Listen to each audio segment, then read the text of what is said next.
What would you do if you'd spent your life being regarded as a useless hunter but overnight awakened a skill that could change everything? Kim Han-ol once dreamed of becoming the strongest hunter, but in reality he was a weak E rank, looked down on and struggling to get by each day, until he cleared wave 700 of a soon-to-shut-down tower defense game. At that very moment, Han-ol received a second awakening along with an extremely rare monster summoning skill.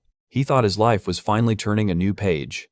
But when he saw what he had summoned, Han-ol was left speechless because the monsters didn't look remotely overpowered. So join murimrecap to follow the entertaining journey of this E-rank hunter. The scene begins at the Hunters Association headquarters, where dreams either start or end. Kim Han-ol stands on the ceremonial stage, giving a military salute as he receives his E-rank hunter certificate. He had worked with all his might for this moment. Because awakenings are the weakest, Han-ol had to study twice as hard as others to compensate, memorizing every detail about dungeons and monsters. He smiled with pride, believing that with effort nothing was impossible.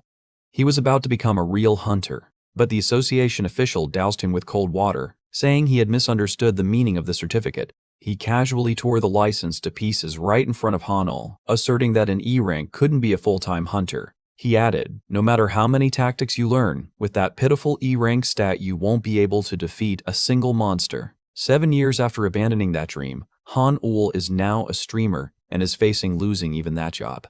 He rakes his hands through his hair at his computer. The game that had supported him, Fight Monsters with Monsters, will officially shut down at 11 p.m. tonight. It's a tower defense game where players hire monsters to stop other monsters that are invading. It looks simple, but the mechanics are extremely complex, from species systems to upgrades, and the success rates are absurdly low.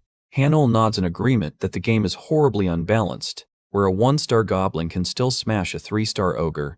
And when something dies once, it's gone. True roguelike cruelty. He stretches and mutters that the developer must be a sadist to design such brutal difficulty. Leaning back in his chair, Han-ol watches the chat feed flood with notifications. Despite the trashy game, he's the most devoted veteran left playing. Han-ol forces a smile to greet his viewers. They pepper him with questions about what he'll do after the game closes, whether he'll return to being a hunter.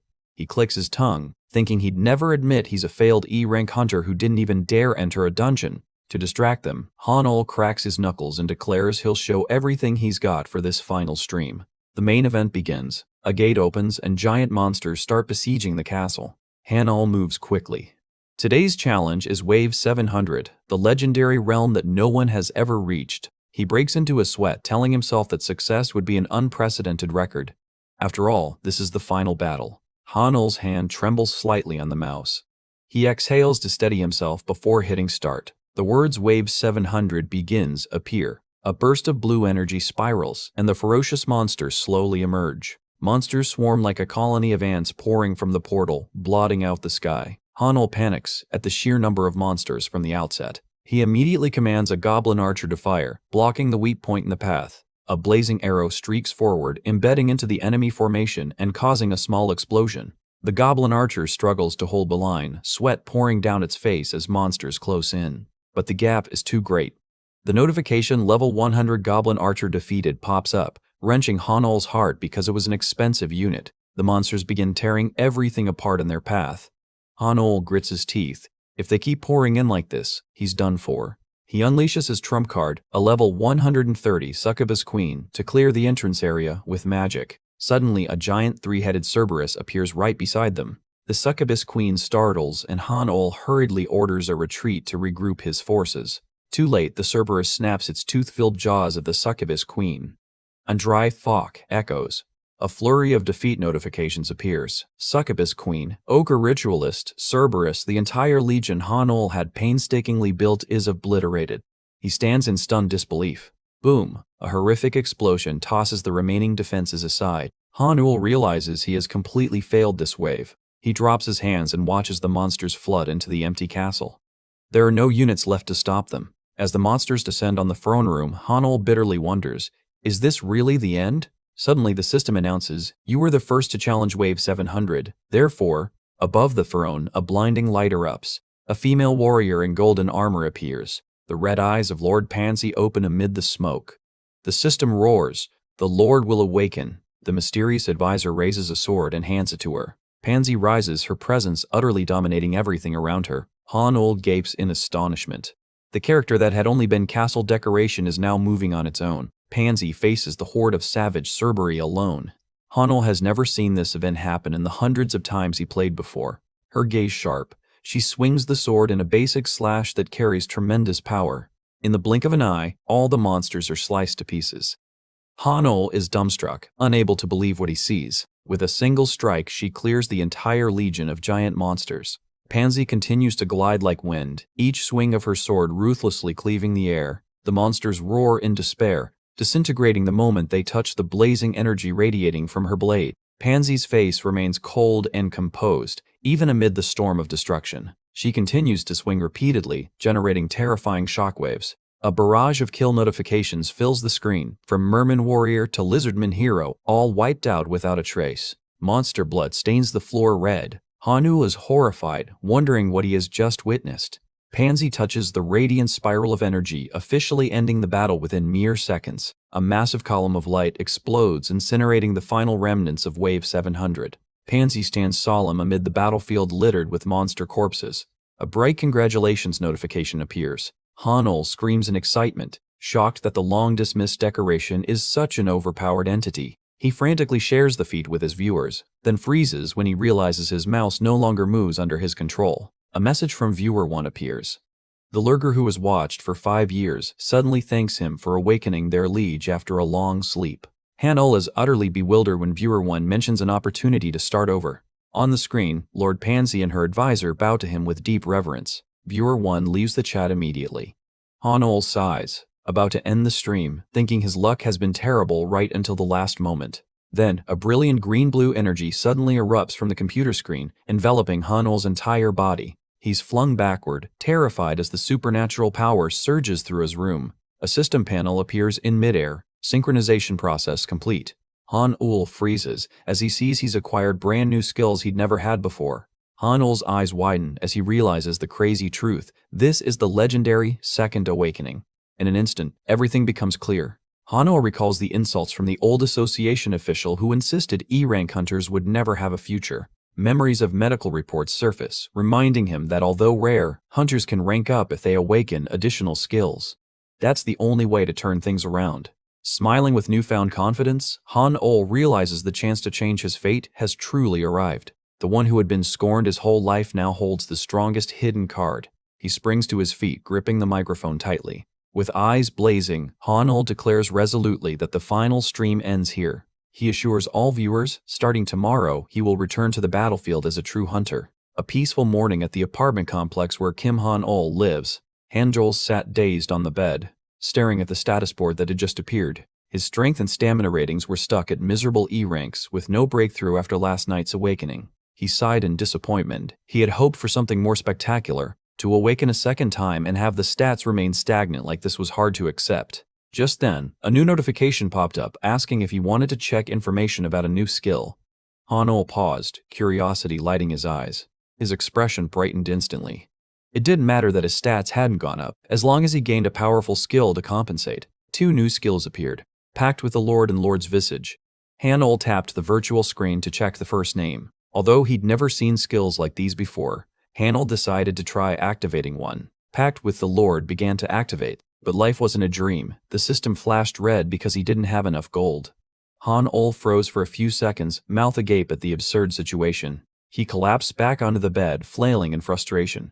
Having a skill he couldn't use was worthless. He didn't even know who to ask about this bizarre system. Suddenly Hanul paused, looking toward the computer setup in standby. A thought flashed into his mind. He recalled the strange feeling from last night's stream. Viewer 1, that soul viewer, seemed to know something ordinary people couldn't. Hanul immediately sat at the computer and started a live broadcast. As soon as the stream went live, Viewer 1 appeared instantly as if waiting. Hanul quickly locked the room to speak privately with this mysterious entity. He remembered the strange well wishes from last night. Clearly this skill only appeared after he'd talked to that person. It seemed Viewer 1 was the key to his awakening. Hanul asked bluntly, "Do you know anything about the Second Awakening?" Viewer 1 replied tersely that they did, which made him quietly relieved he'd guessed right. An image of a powerful awakening process, something beyond human control, appeared in Hanul's mind. He began to suspect Viewer 1 was connected to some god or lord on a throne. Hanul clutched his head in confusion. He didn't know whether to feel relieved or alarmed that a mysterious entity cared about an E rank like him.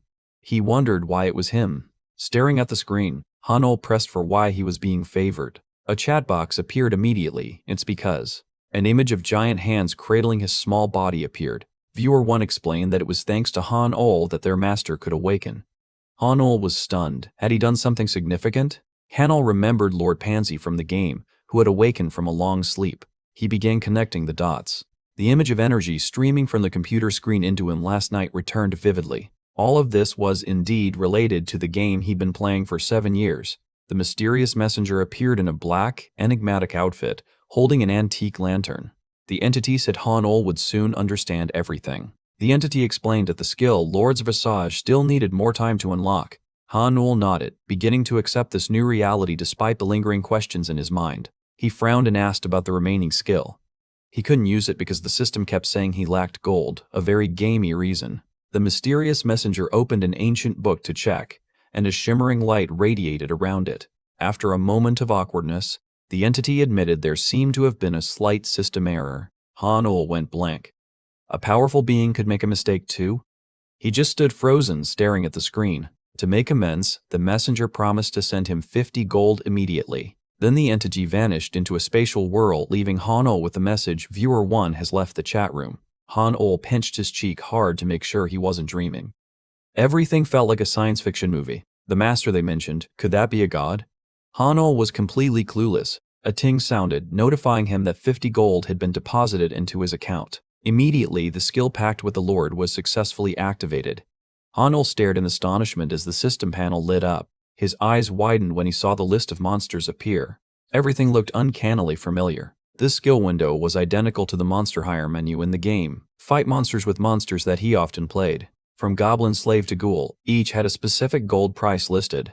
Images of savage goblins, wolves, and orcs surfaced in Han-ol's memory. In the game, they were elite troops guarding fortresses. Han-ol realized a new truth. Instead of charging into battle himself with weak E-rank's power, he could summon monster warriors to fight for him. A knowing smile appeared on his lips, but reality slapped him in the face when he looked at the price list. With the meager 50 gold he had, the only monster he could hire was a goblin slave, the weakest goblin slave. Han-ol scrolled to the very end of the list and froze when he saw Dreamlord. The price was in the billions of gold with a requirement of maximum affinity. This was Lord Pansy, who had helped him clear Wave 700 last night. Seeing that exorbitant price, Han-ol just shook his head and gave up immediately.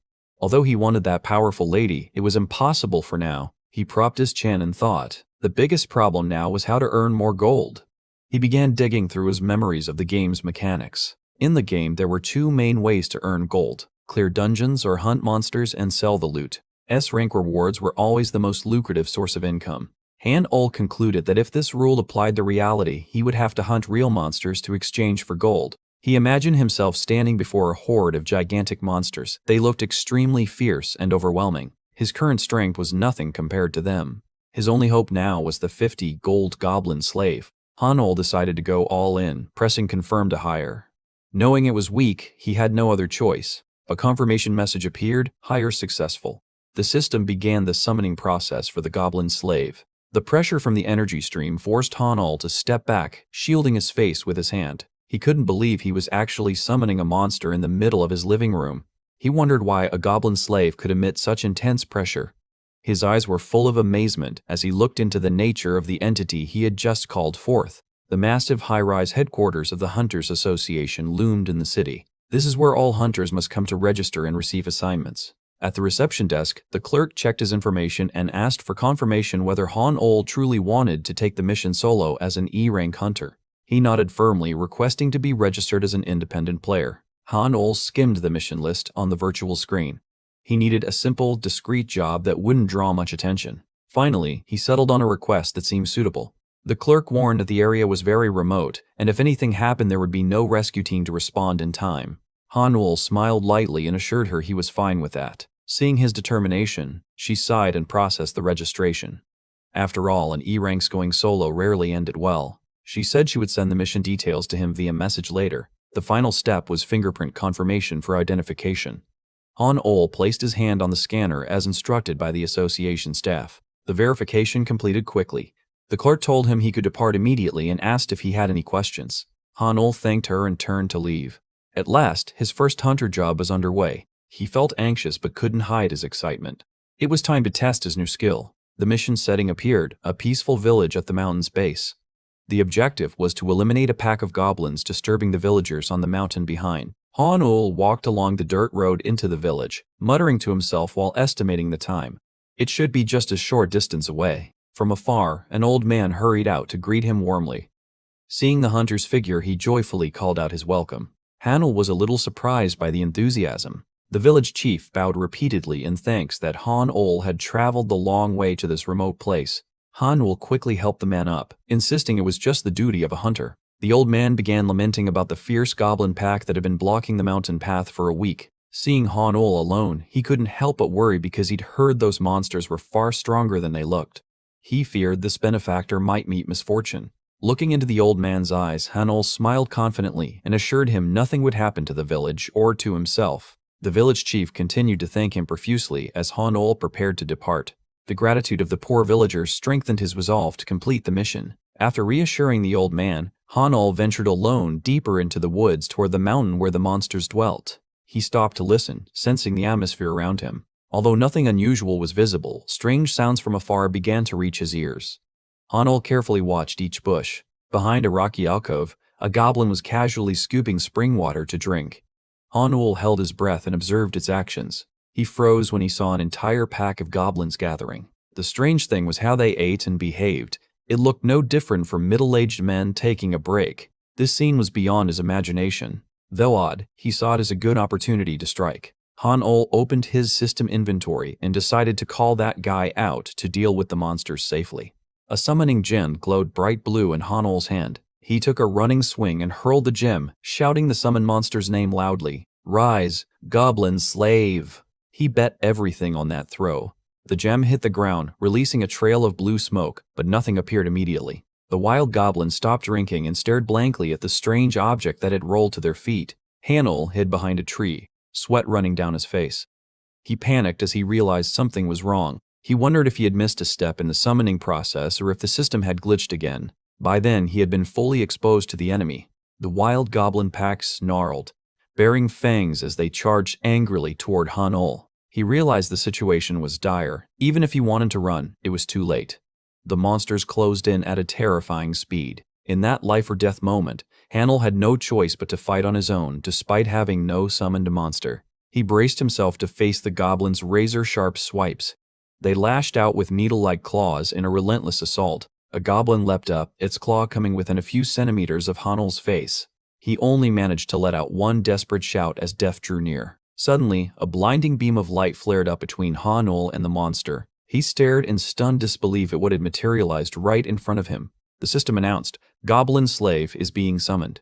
The wild beast recoiled in fear before the tremendous pressure. Han-ol looked at the creature before him, unable to believe his eyes. He recalled when he first started playing Fightmon. The first monster he got was also a small goblin slave. But because he loved it so much, Han-ol had poured all his rare gear into that goblin. It was thanks to it that he survived hundreds of waves in the game. The image of Gono blazing in his memory rose up, full of power. And now that monster Gono stood towering before him. Thanks to inventory access privileges, Gono had appeared wearing Rook-Crow leather armor and an A-grade wind helm. Gono began to gather power, a blue light flaring so bright it hurt the eyes. It rushed forward like a whirlwind, leaving streaks of blue light that tore the space apart. The goblin across from it was so terrified it stood frozen with its mouth agape. A system notification announced the activation of the rank A skill Rook-Crow's Wingbeat.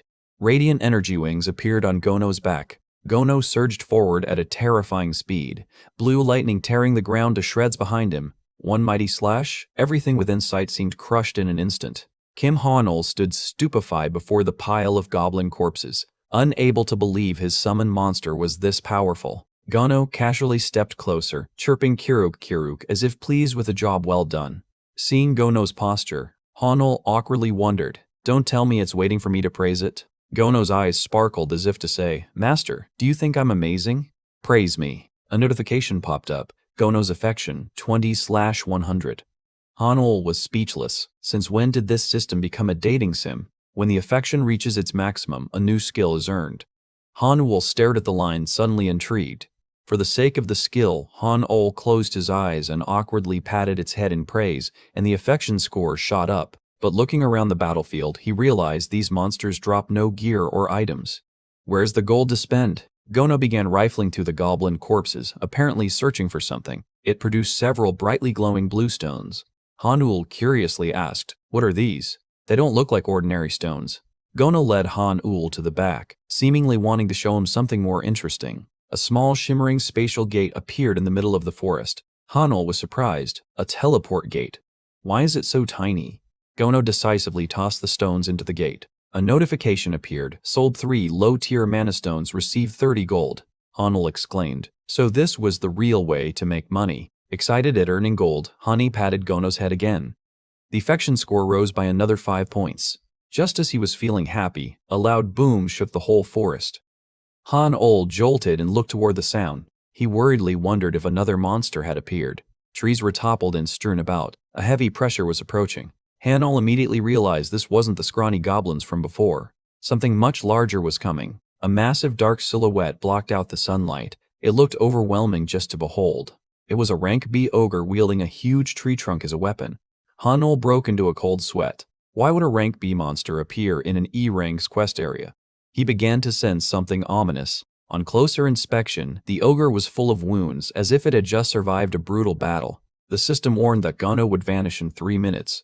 Han-ul was cornered. Should he flee or fight? Han-ul planned a quick escape, but saw Gono standing firm before the giant. Gono stepped forward, its gaze steady as if to tell its master to trust it.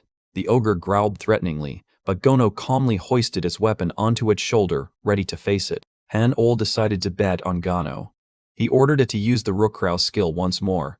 Gono charged into the ogre like a whirlwind, the collision sending brilliant sparks into the sky. The ogre swung its tree trunk down with a crushing blow, but Gono nimbly dodged that 1,000-pound strike. Gono leapt high, spun, and delivered a powerful downward slash. The ogre was taken by surprise. It only had time to watch the small yet mighty figure closing in. Gono seemed to sprout another pair of energy wings, streaking through the air at dizzying speed. Its eyes burned bright, claws razor-sharp and ready to tear apart the rank B prey. A collision erupted in an explosion. Gono landed a killing blow square on the ogre's crown. The ogre gritted its teeth and endured as its massive body began to stagger, unable to stay upright. The dry crack of bones breaking echoed out. The ogre could only howl in unbearable pain. Gono struck a decisive blow, producing a shockwave that sent dust and dirt flying. Kim Han-ul froze at the horrific scene. Gono's power was truly beyond his expectations. The giant monster crashed to the ground and Gono stood towering on its corpse like a god of war. Gono smiled a mysterious smile, seeming very pleased with this feat. Han-ul ran up and clasped its paw in praise while Gono's summon time had only 5 seconds left. Gono returned the mana stone it had just collected, looking at its master once more as if to say goodbye. A blue light enveloped it and Gono vanished completely.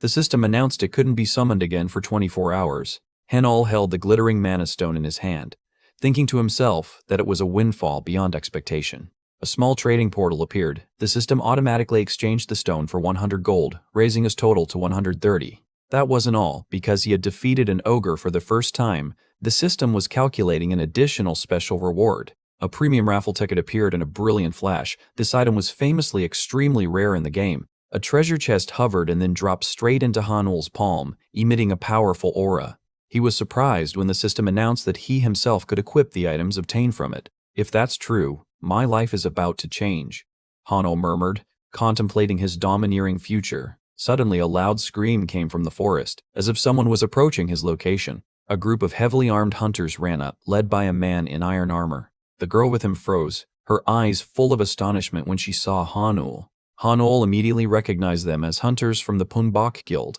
led by the A-rank powerhouse Yun-Suwa. He sighed and turned his head in exasperation, out of the frying pan into the fire. This was getting troublesome. The group surrounded Han-ul. They introduced themselves as members of Pumbonbek and said they were pursuing the ogre. Yun-Suwa stepped forward, stared at Han-ul, and asked suspiciously, "Did you just take down this ogre?" Yun-Suwa and her teammates froze in front of the corpse of the giant ogre they had just defeated. She thought to herself that this monster was at least rank B. Even the 3 rank B hunters here couldn't have handled it so cleanly. She stared at Han-ul. judging that his actual ability had to be at least rank A. She introduced herself proactively as being from the Punba Guild and reached out to shake his hand. A sudden system notification popped up. The Heavenly Sky Archangel was beginning to take notice of Han-ol. She glanced over and saw that the atmosphere around the sky was shockingly ordinary. When asked about hunting the ogre, Han-ol humbly said he just got lucky. But Sua didn't believe him. She knew monsters like that couldn't be taken down by luck alone. She decided to cede full ownership of the ogre's corpse to him. Her guild even took charge of processing and paying Han-ol, which surprised him. In return, Sua said she had a proposal she wanted to ask him. Seeing her pull out her phone, Han-ol still didn't understand what was happening. Blushing bashfully, Sua hesitated and asked for the hunter's personal phone number. Han-ol froze for a few seconds at the sudden request. Then the scene shifted to a small village at the foot of the mountain. The village chief clasped Han-ol's hand tightly, thanking him profusely for saving the village. Han-ol took the opportunity to ask about a famous local spot called Suryunbi. The village chief kindly directed him, saying it was a sacred place that often brought good luck. Han-ol told himself as he walked that he didn't really believe in superstitions, but he still decided to go to the sacred stone first to try using the draw ticket. Just as he was about to open the draw, his phone buzzed with a message from Yunsua. Han-ol slid the message aside to focus on the chest. He confirmed using a premium draw ticket to open the treasure chest in his hands. A swirl of light appeared, signaling that an extremely rare item was about to emerge. The system introduced item rarity tiers, the highest being the Radiant S rank. The golden light suddenly shifted to deep red. Han-ol stared in astonishment at what appeared. Back in his room, he sat and reflected on what had happened. He realized he'd found a way to earn gold but ran into a problem with summoning monsters. Opening the monster list, most entries were locked and grayed out. He guessed he could only summon monsters he had personally defeated in the field. As expected, only Goblin and Ogre Berserker were currently selectable. Han-ol switched to inspect the item he had drawn, the unique tier Observer's Glasses. This was a top-tier item that almost no one had ever drawn before. Compared to ordinary A-ranks gear, these unique glasses were far more powerful. The special thing was that he could wear them himself to boost his own stats. As soon as he put them on, an energy aura enveloped him and a status window popped up with all his stats soaring. All his attributes increased by 5 points. Han-ol couldn't hide his surprise. He discovered the skill Sage's Eye allowed him to see detailed information about monsters before fighting them. Just as he was quietly celebrating getting the rare item, Han-ol suddenly froze with suspicion. Why would the system grant him such great power so easily? Instantly, a barrage of blazing red warning windows filled his vision, demanding preparations for defense. A game interface appeared in the room, announcing that Monster Wave number 71 would begin in 10 minutes. Han-ol was stunned when the system ordered him to prepare defenses. He wondered whether this monster wave was like those in the game Fightmon, as an image of a vast army of monsters led by a fierce red dragon appeared like an omen. Standing in the room, Han-ol tried to find a way to refuse the challenge. He anxiously asked the system what the consequences would be if he failed to stop the impending attack. The system's answer was brutal. If he couldn't defend successfully, the Dreamlord's castle would be seized and all his abilities would vanish completely. Han-ol broke out in a cold sweat. Terror showed in his eyes as he saw the grim outcome reflected there. The system didn't stop. It delivered an even more horrifying warning.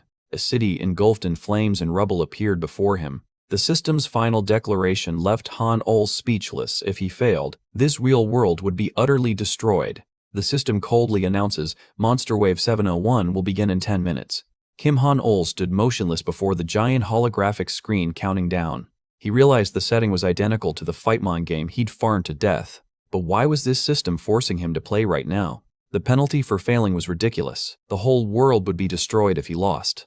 He stared at the vision of the city in ruins. He exhaled sharply and told himself not to overthink it. The most important thing now was to stop those monsters.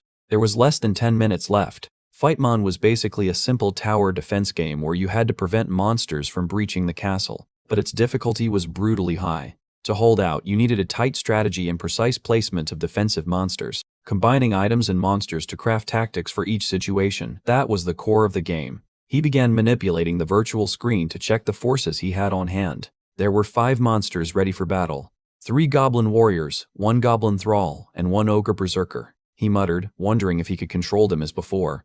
Unfortunately, the steward and the lord were non-combat resources. Han-ol planned to spend gold to hire more troops, but the system locked that function as soon as the wave warning appeared.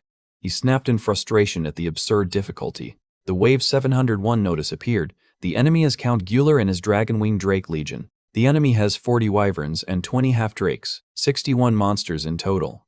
The leader, Count Gular, is a powerful 6-star boss. In this world, stars measure combat strength. A crimson dragon host covered the sky, ready to descend. Normally, when the star gap is that large, it isn't even a fair fight anymore. Facing 65-star monsters and one 6-star boss, Hanno only had 1-star goblins and a 3-star ogre. Killing even a single enemy seemed nearly impossible. Hanno broke into a cold sweat. He lacked gold and monsters to form a decent strategy. He wondered what the hell he was supposed to do. Suddenly, the system granted him a privilege for being the sole player. He could choose one defensive structure and one special item for the whole army. A ray of hope appeared. Hanno smiled confidently. For a veteran of this crappy game like him, there was always a loophole to exploit. He began frantically operating the control panel. He was confident that by using all his experience, he could still get through this wave. Time flew as Hanno prepared. The countdown fell from 5 minutes to the final few seconds. When the clock hit 0, Hanno swallowed nervously. Everything he could prepare was in place. "Come at me," he taunted. A giant wyvern dove from the sky with a roar that shook the air. Count Gular, with long silver hair, stood with his arms crossed in arrogant calm. The battle had officially begun. The wyverns struck like a storm, their claws and fangs slamming against the barricades. Bolts of lightning flashed as the enemy relentlessly assaulted the castle's energy barrier. Count Gular watched impassively. Hanno smirked slightly. His strategy was beginning to work. The castle still stood beneath a radiant blue protective veil. He had chosen the infinite barrier, an overwhelmingly powerful shield, but it only activates when the army's average star level is 2 or below. Truly, an item for rookies. The shield's mechanism was unusual. No matter how powerful the attack, its durability only dropped by exactly 1 point each time it was hit. A rain of firepower shook the space, but system messages kept popping up. Durability -1, -1, -1. The only problem was the sheer number of enemies. With over 60 monsters attacking at once, the barrier's durability plunged to just 39,100 in an instant. But Hanno had a solution: spam click. He began tapping the screen with his finger at a frantic pace. Each click restored 1 point of the barrier's durability. He was using his own hands to repair the shield while it was under attack. Defense first, then offense. Hanno muttered as he searched for a way to take out the flying monsters above. A wyvern unexpectedly took a hit and lost 1 HP. The dragon snarled in surprise. The secret lay in an A-grade item called Hawken's Spoon. He equipped it to the goblins, allowing them to deal range damage regardless of star disparity, even though each hit only dealt 1 damage. Against these drakes, it was enough to start slowly whittling them down. According to Hanno's calculations, if the goblins kept throwing spoons for a full 60 hours straight, they'd eventually take the enemies down. One goblin even stuck out its tongue to taunt the enemy. Now it was a test of endurance. Hanno had to keep clicking continuously to prevent the barrier from breaking over the entire 60 real hours. He wondered whether he would tire first, or the dragons would die from the goblins' spoon-throwing before he did. The attrition battle officially began. Count Gular's face started to show irritation as he saw his army stalled by a bunch of weak monsters. Sweating profusely, Hanno's hand never left the screen. This fight was much tougher than he'd imagined. He reached to grab a water bottle to quench his thirst after the tense moments, but his hand froze midway. His body was completely immobilized as if bound by an invisible force. A notification appeared. While the game is in progress, all other player actions are restricted. He gritted his teeth in anger at this ridiculous rule. Was he supposed to stand rooted in place and only be allowed to play the game? In this restricted state, Hanno had to concentrate intensely. The goblins kept throwing spoons, and the real fight was only just beginning. The sky burned with the dragon's assault. They roared and frenziedly crashed into the trembling barrier. Massive fire blasts rained down on the castle as if to flatten everything. System messages flashed continuously. The barrier's durability kept dropping. Despite the crushing pressure, Hanno smiled faintly. It was this thrill that had once made him addicted to this brutal game. More than 2 hours had passed, but the countdown was still unbearably long. Nearly 58 hours remained in this ordeal. Hanno persisted in clicking without pause. Even with the threat of annihilation and harsh conditions, it wasn't enough to break the will of a veteran gamer. His eyes flashed red with excitement. Let's see who wins in this piece of trash game. In the room, Hanno kept furiously tapping the screen. 12 hours had passed, and he calculated he'd need to hold on for at least another 48 hours to finish this wave of monsters. The half-drake dragons kept taking steady, Bleeding damage. Damage numbers kept popping up in even increments, though kills seemed a bit slow. The monster count began to drop to 59. Han-ol told himself that if he maintained this pace, he would surely beat the impossible stage. Dawn was starting to break outside the room's window. Han-ol looked haggard, sweat-soaked after a whole night of grinding. More and more monsters collapsed. Count Gular's legion was gradually disintegrating before the astonishing persistence of one gamer. Count Gular stood on the dragon's back, watching with cold eyes. Below, his wyvern core had been almost wiped out, leaving exactly 2. But at the crucial moment, Han-ol began nodding off. Sleepiness hit him after more than 50 hours without rest. For a single second of inattention, Han-ol's hand left the maintenance position. The system immediately raised a red alert. The barrier's durability plummeted to a critical 5 for 100. Seizing the opening, the remaining dragons lunged straight at the fortress. A massive charge shook the entire game space. Smoke and flame billowed everywhere. The barrier officially shattered. Han-ol snapped awake in panic when the message, "The barrier is being destroyed," flashed before his eyes. He froze, cold sweat streaming down, knowing one more hit would wipe out all his efforts. At that moment, a huge shadow burst forth. It was Gono.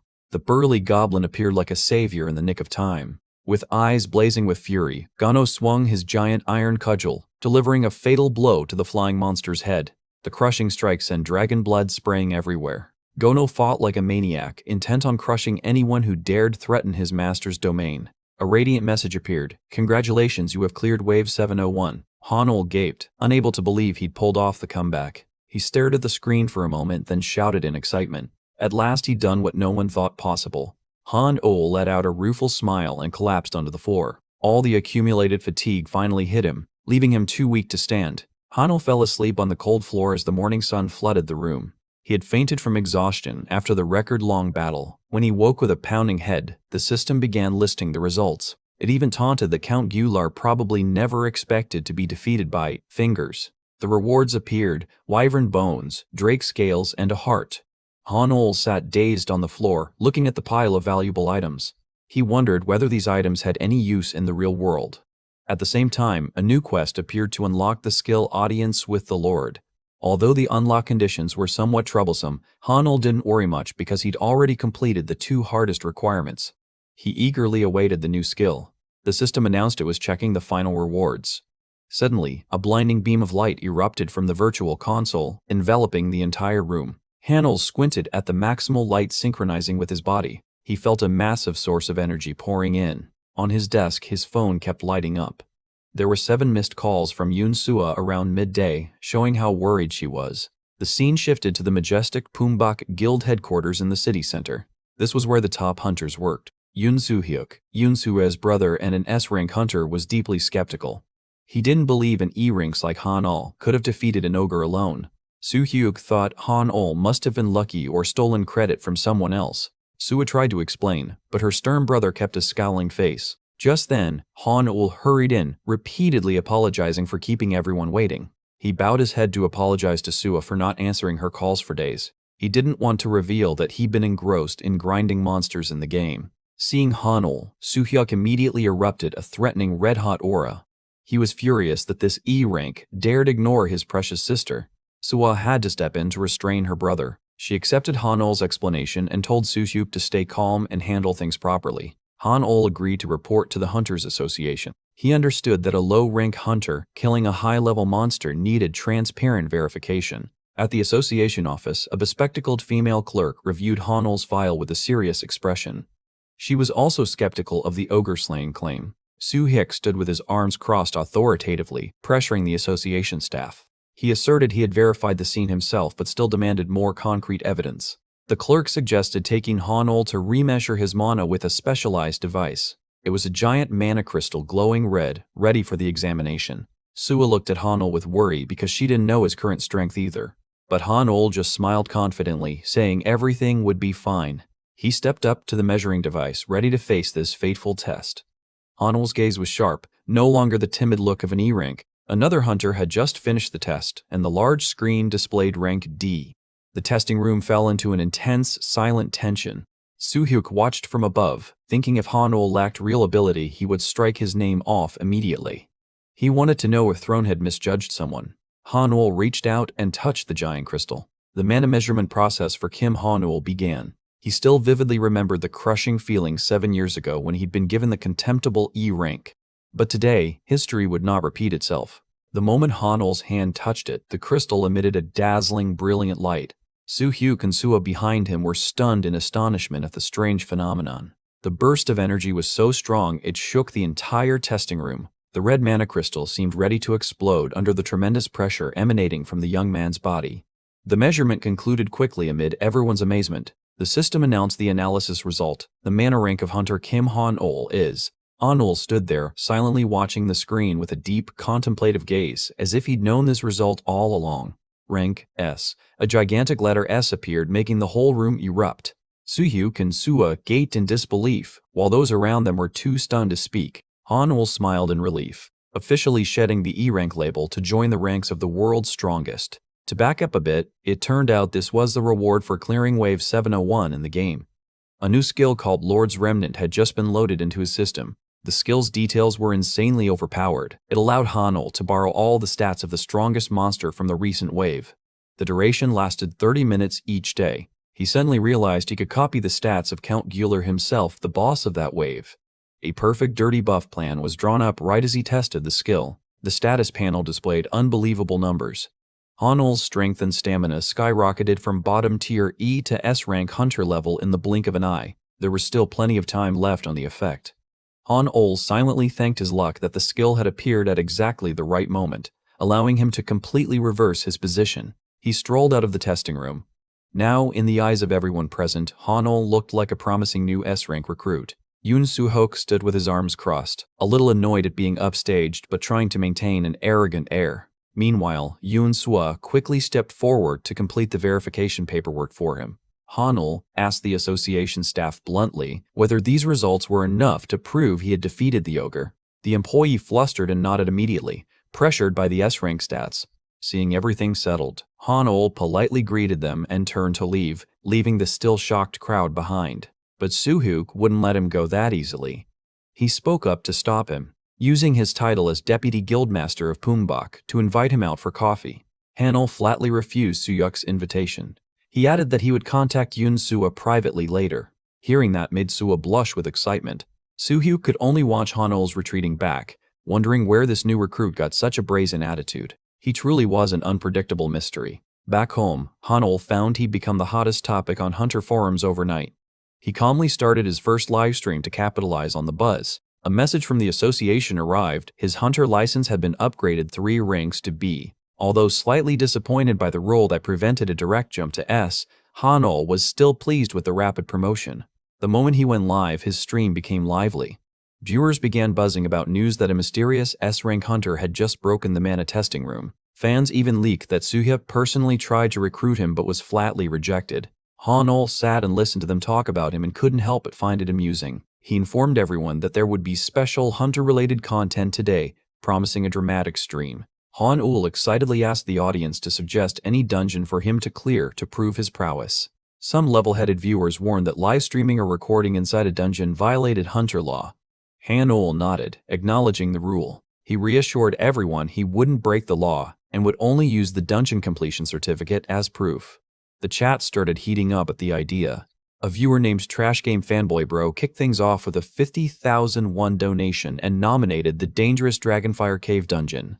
Other fans didn't want to be outdone, continuously suggesting bizarre locations to test Han-ul's courage. Bald veteran Baldus Best went all out with a 1,000 won donation, demanding Han-ul bring back a spider leg from the Queen's Spider Forest dungeon. While viewers argued fiercely over who the real big spender was, Han-ul had to step in and ask them to calm down so he could make a selection. Suddenly, a dazzling notification filled the entire screen. Viewer 1 had just donated 10 million won. Both Han-ul and the entire chat froze in shock at the staggering amount. This viewer 1 even appeared as an avatar in the stream's virtual space, exuding a mysterious, authoritative aura. The patron's demand was extremely heavy. He wanted Han-ul to enter the deepest area of the dungeon called Abyssal Garden.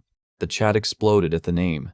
Everyone said viewer 1 was insane because that place was considered a death zone. No one had ever returned to tell the tale. The Abyssal Garden was divided into 3 zones. The deeper you went, the danger increased exponentially far beyond normal hunter standards. Han-ol recalled previous intel. Even a veteran S-rank hunter like Yoon Soo-hyuk had only reached the middle zone before turning back due to overload. But Viewer 1 clarified that Han-ol didn't have to clear the dungeon, just set foot in the deepest zone and the challenge would be considered complete. Along with the offer came a promise to support Han-ol with anything he needed. Meanwhile, other viewers kept trying to dissuade him, saying going in there was basically suicide. Han-ol began to weigh his options. If he just infiltrated and withdrew, it seemed feasible, and with that mysterious backing, the success rate wasn't zero. Let's go. The final decision was made. Han-ol stood up determined, ready to venture into the dangerous land. The next day, Han-ol showed up at the Hunter Association office to register for a solo exploration. He selected the Abyssal Garden dungeon in front of the staff. The clerk's eyes widened at the name and she vigorously tried to dissuade him, warning that a lone B-rank hunter entering that place was extremely reckless. Han-ol remained calm, smiled confidently, and asked if there was an earliest available slot because he didn't want to waste any more time. After checking the system, the clerk announced there was an opening at 4 p.m. the next day. Han-ol booked the slot immediately without hesitation. With the paperwork done, he leisurely walked out of the association building, preparing mentally for a trip that could change his life. Right on the street, Pyo Myung-gun of Aegis in Jungsawan from Sonari suddenly blocked Han-ol's path. He fully understood they had come because of the S-rank Mana test results from 2 days ago. They offered terms even more attractive than Pumbak Guild, but Han-ol remained measured. He politely declined and walked away, thinking joining a guild now would only tie his feet and hinder the path he'd already laid out. Shortly after, Han-ol called Yoon Soo-hyuk. The Vice Guild Master was stunned when Han-ol asked about information on the dungeon Abyss Garden. Han-ol wanted to penetrate to the deepest floor, even though Soo-hyuk admitted he himself had only crawled as far as the middle floor. Soo-hyuk was suspicious and bluntly asked why he should share such classified information with a stranger. Han-ol confidently declared he had a way to clear the entire dungeon. Soo-hyuk could hardly believe his ears. He made an offer, if successful, he would tell the media it was with Pumbak Guild's support and irresistible reputational windfall. Soo-hyuk double-checked, asking if he was crazy enough to solo that dungeon. Han-ol answered with one word, definitely. The Vice Guild Master still tried one last time to invite him to join the guild. Han-ol even pulled out 2 business cards from Sonari and Aegis to show how sought after he was. Soo-hyuk immediately changed his tone, realizing other rivals had begun to sniff out their potential prey. Han-ol added that Pumbak should feel fortunate he had reached out first. Finally, Soo-hyuk conceded. He agreed to provide the middle floor map, though he warned the dungeon structure might have changed. Han-ol smiled smugly. Before him rose the enormous dungeon tower radiating a deep blue energy. At the dungeon gate, another group of hunters had been waiting for some time. Jo Guangsu of the Unyielding Guild approached and greeted the daring young soloist who had just appeared. Han-ol politely shook hands with the burly, shaved-headed hunter. Guangsu knew he was a newly risen S-rank rookie, but warned that once inside, everyone went their own way. He emphasized his guild had its own mission and no time to babysit newcomers. Hearing that, Han-ol just smiled and agreed.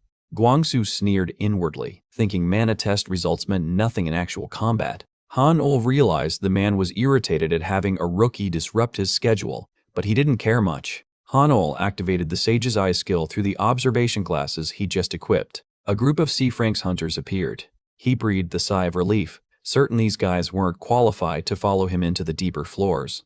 Guangsu, seeing him smile to himself, shouted. Han-ol quickly covered, saying he'd just thought of something very funny. The hunters began to mutter, preparing to teach the newcomer a lesson for daring to mock their boss. Just then, an attendant stepped out and cut the conversation short to open the gate. A fierce burst of blue energy erupted. The spatial gate expanded, and the group of hunters quickly proceeded inside. Han-ol took a deep breath. This was his first time stepping into a real dungeon. In another dimension, the Lord of the Abyss sat on his throne, coldly watching Han-ol through a sphere of light. The entity snapped its fingers, and immediately the dungeon structure began to be completely rearranged according to its will. The hunters who had just stepped through the gate saw blue streaks of lightning flash past their faces. A sense of unease settled over them. Instead of the expected meadow, they found themselves standing on a small island surrounded by a gloomy lake. Guangsu cried out in alarm, realizing this setting bore no resemblance to the initial information about the gate. The hunters began to panic. Han-ol frowned, realizing everything was veering off plan. According to Soo-hyuk's description, the entrance area should have been a wide meadow, not this dark place. The system suddenly displayed a notification, "Welcome to the lake area of the Abyss." The objective was to protect the herd of pig mallet from butchers. Images of the pink pigs being slaughtered appeared, haunting and vivid. The group fell silent when they saw the message. All challengers will die if they fail. Guangsu frantically ordered the team to retreat immediately, unwilling to risk their lives. But it was too late.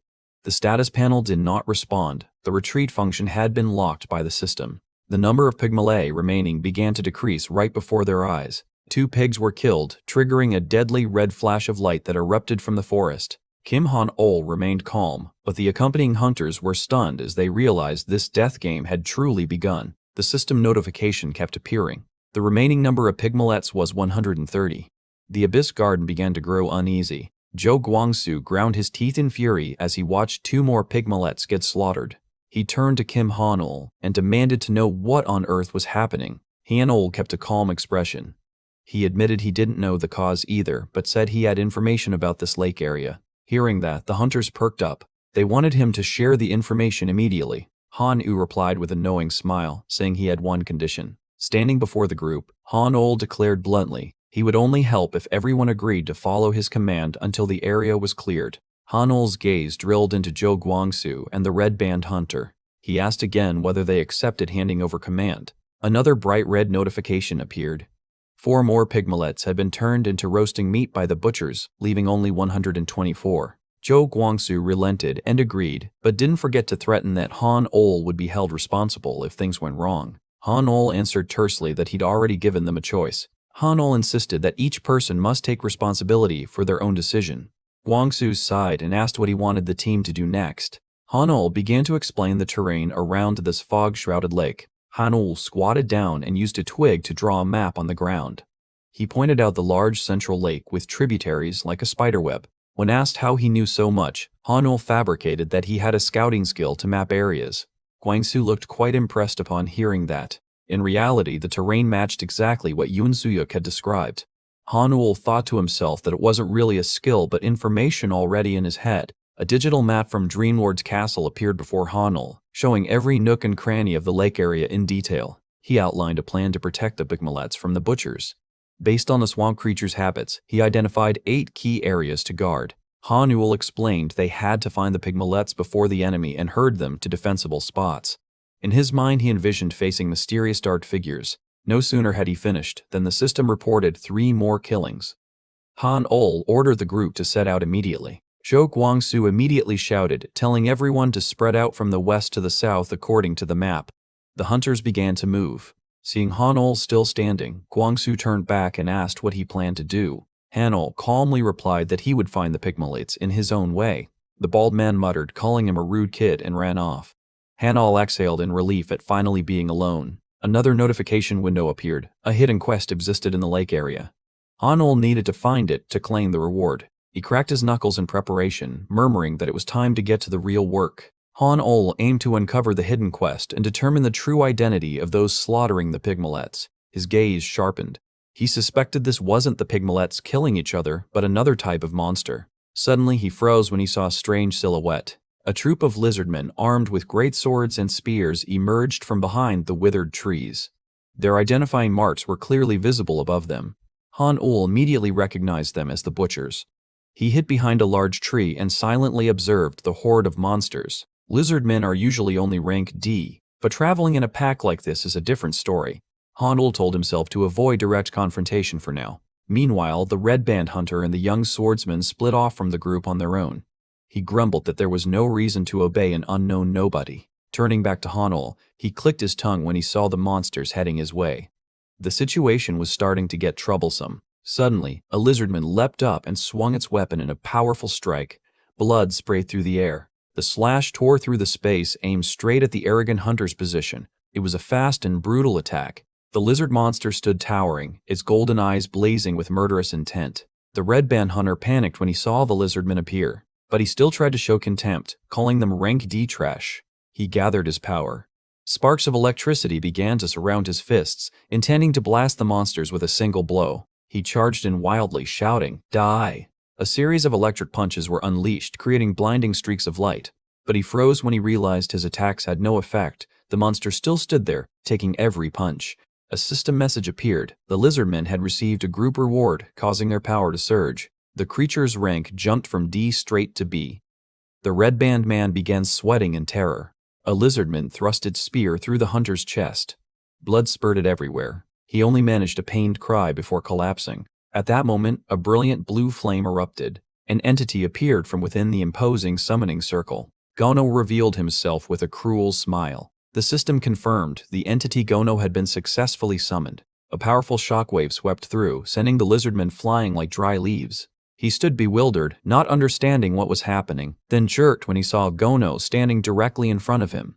Kim Han-ol casually adjusted his collar and told the hunter to fall back and treat his wounds. He'd handle this place. He reminded Gono that time was short and they had to finish quickly. The remaining lizardmen were also swarming in. Taking orders from his master, Gono charged straight into the enemy's encirclement. The wide area skill Rook Crows activated, creating blazing blue slashes that tore through space. The sweeping strikes cleared everything in their path. The monsters didn't even have time to react. Gono swept the battlefield with terrifying force, blood and guts of the boar hunters splattering everywhere. Suddenly, one lizardman escaped the sweep and leapt down from above toward Han-ol. Caught by the surprise attack, Han-ol remained perfectly still, merely watching quietly. He thought to himself that these guys were unlucky to run into Gono. Yet apparently one still wanted to try its luck against him. The monster roared, swinging its blade straight down toward Han-ol's head with murderous intent. His face full of challenge, wondering if he looked easier to deal with than Gono, which is why it chose to attack him. The skill Lord's Remnant activated, allowing Han-ol to temporarily borrow strength stats from a defeated monster. A direct punch was delivered, carrying the awe-inspiring presence of an archlord. The collision produced a massive pressure explosion, blowing the lizardman to pieces instantly. The creature's remains scattered everywhere, proving Han-ol's power had reached a new level. With stats borrowed from Count Gjöller, Han-ol's strength and speed surged beyond ordinary hunters' limits. When Gono finished, he looked back at his master with eyes full of admiration, even blushing slightly. Han-ol ruffled his head in praise, increasing Gono's favor by 10 points. The system announced that all the mana stones had been sold and rewarded Han-ol with a premium spin from Lord Pansy's castle. The joy didn't last long. Gono's summoning time was almost up, with only 7 minutes left before he had to return. Seeing Gono use a pouty face to beg to stay, Han-ol realized that to extend the time he'd have to pay 5 gold for every 10 minutes. Though reluctant to spend the money, he agreed to pay overtime wages to Gono. Just then, a dense herd of pigmalets suddenly appeared. Han-ol gaped in astonishment, wondering where so many pink pigs had come from. Gono suddenly muttered something. It seemed he could actually communicate with these small creatures. Gono gave orders to the pigmalay herd, causing them to begin changing their behavior. At his command, the pigmalays suddenly clung to Han-ol, rubbing their heads against his legs affectionately. The group started to move, and Han-ol had no choice but to lead this rosy army to scout the next area.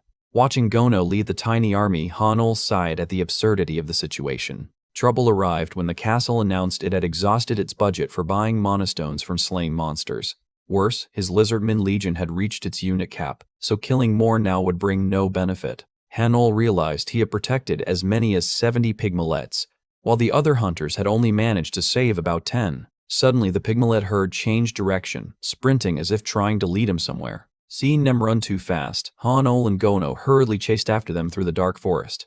After running for a while, the pigmalays abruptly stopped in front of a mysterious lake. There, Han-ol reunited with other hunters from the Indomitable Guild who had arrived earlier. Night fell, and a system announcement confirmed that the butchers had ceased their pursuit. The protection mission was a complete success, and because he saved over 70, Han-ol triggered a hidden condition.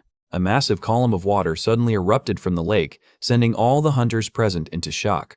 Han-ol's gaze hardened as the system announced the official start of the Cultivating the Heart challenge. The other hunters screamed in terror as they were swept away in an instant. Kim Han-ol froze as he realized the torrent was racing straight toward him at an unavoidable speed. But unexpectedly, the flock of pigmalets all rushed forward, forming a golden, honeycomb-like protective membrane around him and Gono. A notification appeared. The pigmalay herd Han-ol once saved is repaying their benefactor by protecting him. He had never imagined these tiny creatures possessed such a special power.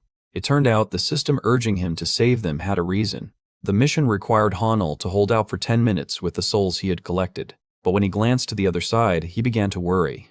Zhou Guangsu and the others had only saved a single pigmalet each, so their shields were extremely fragile against the raging water. Seeing more than 9 minutes left on the countdown, Han-ol was certain Guangsu couldn't last until the challenge ended. If things continued like this, all the hunters there would be wiped out. He had to find another way to end this sooner.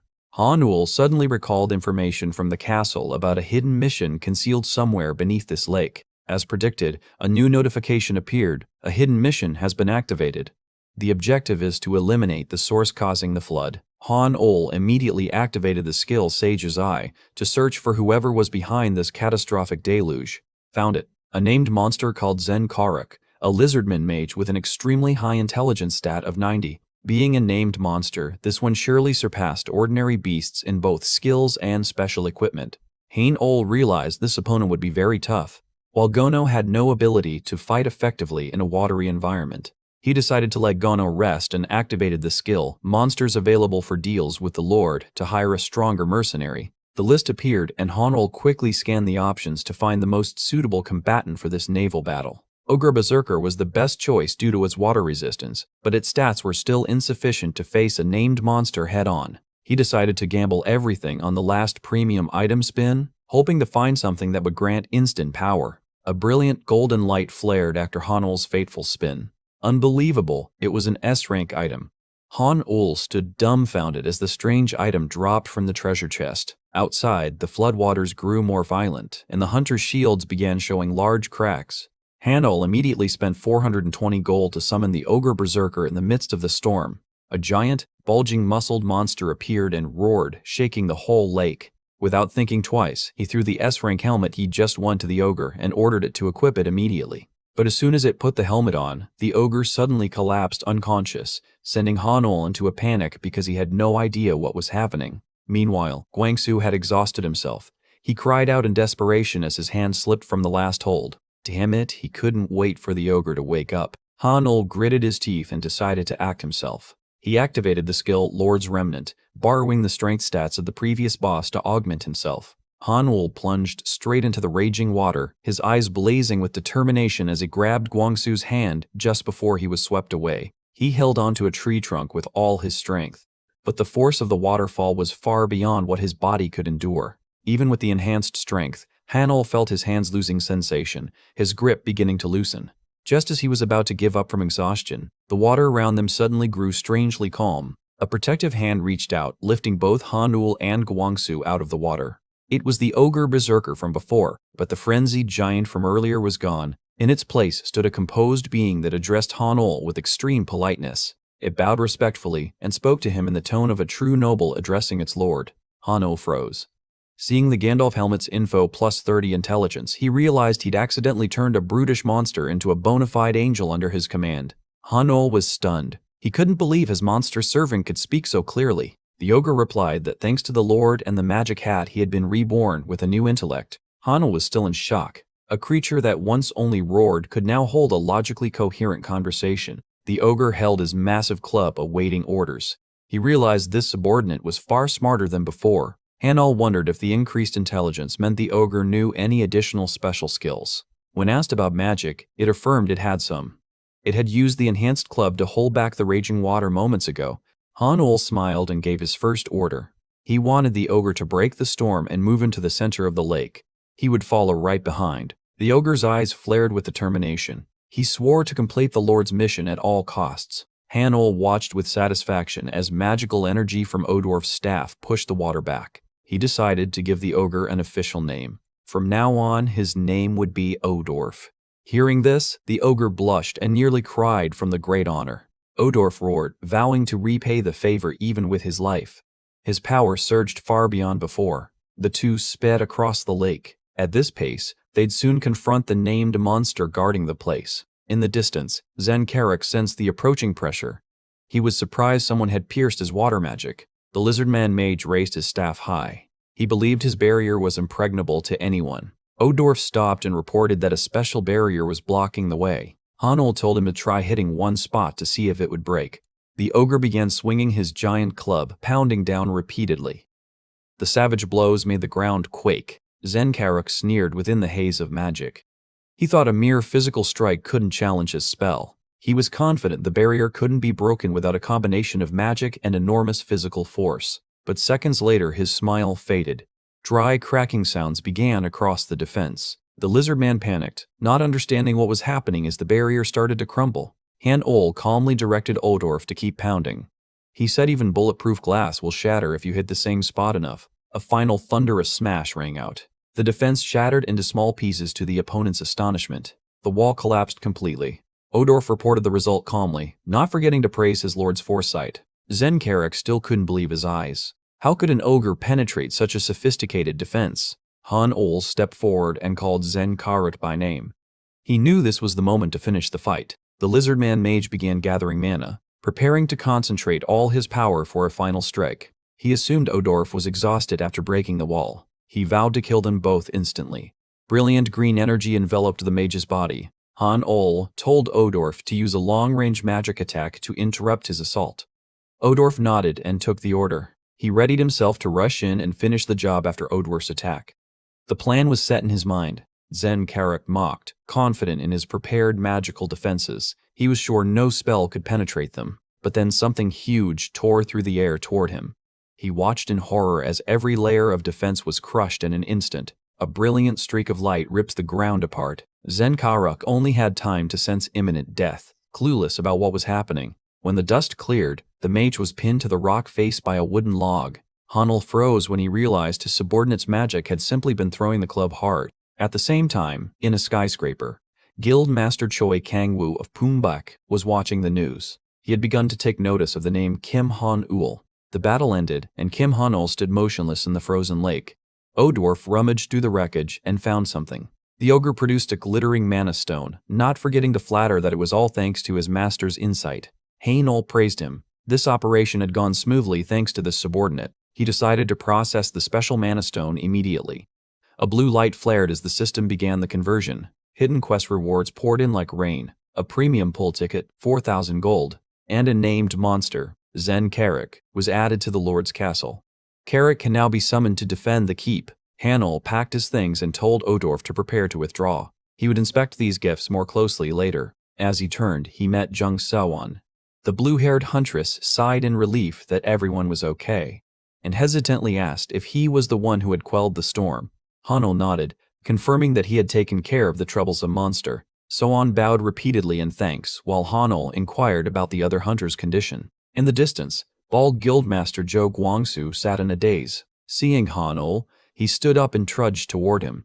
Guangsu approached Hanul with a solemn expression. Hanul was slightly wary, unsure what this man intended. Suddenly he prostrated himself and apologized on the spot. Guangsu sincerely apologized for his earlier arrogance and thanked him for saving the guild members' lives. He still wouldn't lift his head, continually expressing his gratitude. Hanul reached out, telling him to stand because his comrades needed his leadership. This act of compassion moved Guangsu to tears. He grasped Hanul's hand tightly, promising that he would one day repay the debt of life. The outpouring of emotion from a middle-aged man eased the tense atmosphere. The system announced completion of the challenge, Cultivate the Heart. The hunters could now choose to leave or advance to the upper floors. The teleport gate began to open for the survivors. Guangzu asked what Hanul planned to do. He nonchalantly replied that he would stay because he still had unfinished business. The worried guildmaster advised him to withdraw with them to recover first, warning that staying alone was too dangerous.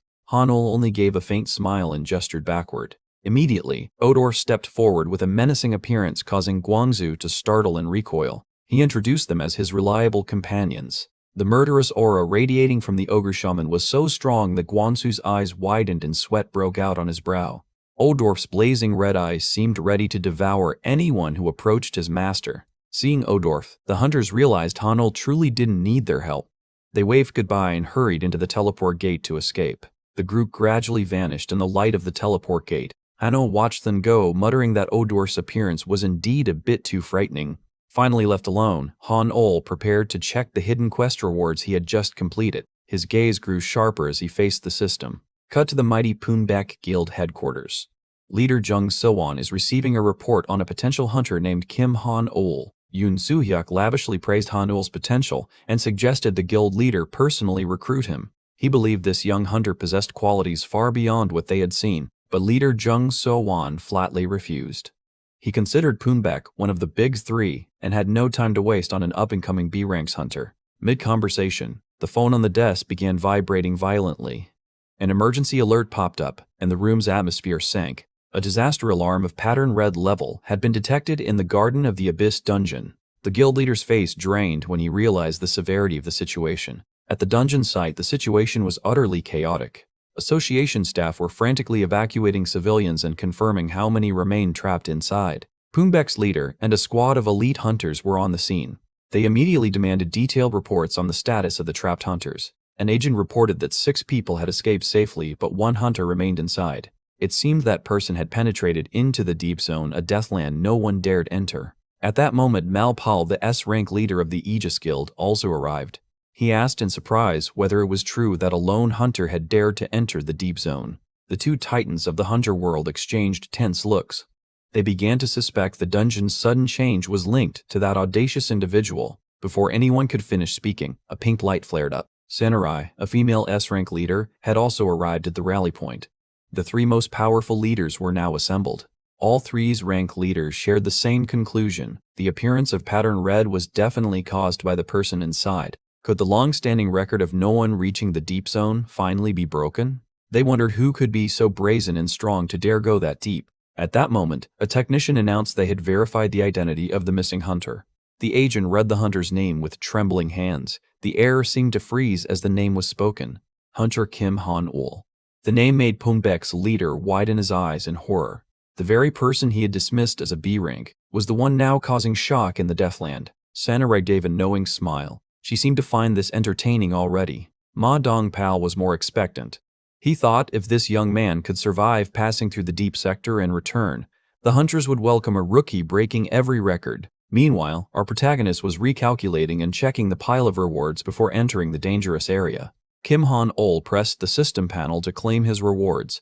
Besides the added stats, he also received an A-grade space bag capable of holding hundreds of kilograms of items. He was quite pleased with the item, since he no longer had to worry about lugging around bulky monster corpses. There was also another item called Special Space Development. Han-ul guessed this could be used for his castle. After checking everything, he decided to set out immediately.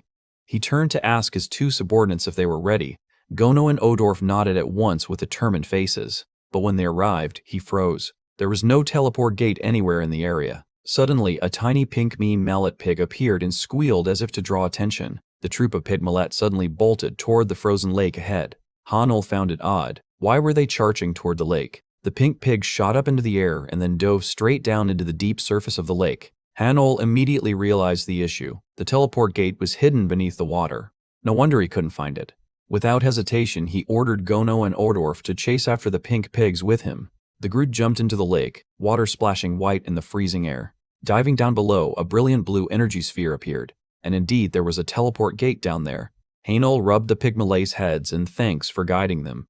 Without them, he'd have been wandering all day. He slowly stepped into the gate, recalling Yoon Suyuk's earlier warnings. Back then, Suyuk had asked Han-ul if he really wanted to challenge the deep sector, then revealed that even the throne gods had warned him not to touch this place. A place the supreme beings fear must be far more dangerous than any hunter could imagine. Knowing he was betting his life, Han-ul still chose to cross the boundary, ignoring the warnings echoing in his head. Dazzling light engulfed him as the system announced the player had officially entered the deep sector. Han-ul snapped awake, squinting around after a brief blackout from the gate's pressure. As he opened his eyes, he saw Gono's face staring so close it made him startle. He sighed in relief seeing his subordinate safe, then stood and brushed the dust from his clothes. Han-ul looked up at the sky and asked in bewilderment if this was really the deep sector. Why did the scenery look so peaceful? A lush green prairie with distant mountain ranges unfolded before the group, a clear blue sky, unlike the darkness he had imagined. System notice: welcome to the Garden of the Abyss. Mission details will be explained shortly. Amid the drought-stricken wasteland outside, this garden was like a final paradise, but it was threatened by countless invaders. Han-ul's mission was to protect it by arranging defensive structures to withstand consecutive waves of attacks. He paused for a moment and then exclaimed that this tower defense-style play was exactly like Fightmon, where he was the boss. Just the itch he wanted scratched. Suddenly, a mysterious entity in the darkness appeared, announcing that Lord's Castle would intervene to support this garden. An overall map of the garden was displayed before Han-ul so he could survey the terrain. The battlefield layout almost exactly matched the structure of his castle, perfectly convenient for arranging defenses. The system required him to place defensive structures before the monsters attacked. Han-ul put on his glasses and activated the Sage's Eye skill to analyze. First was the massive root cluster of the World Tree, which emits mana to block monsters from approaching. Next was the tear tree, a rose-blooming but extremely dangerous plant that releases pollen which freezes any monster that inhales it for 5 minutes. Han-ul also saw the gyra carnivorous tree, a giant plant that swallows and digests any monster that wanders within 1 meter of it. Seeing how fine these plants were, he planned to casually borrow a few to bring back to his castle, but the system notified him that guardians are not allowed to dismantle the garden at will.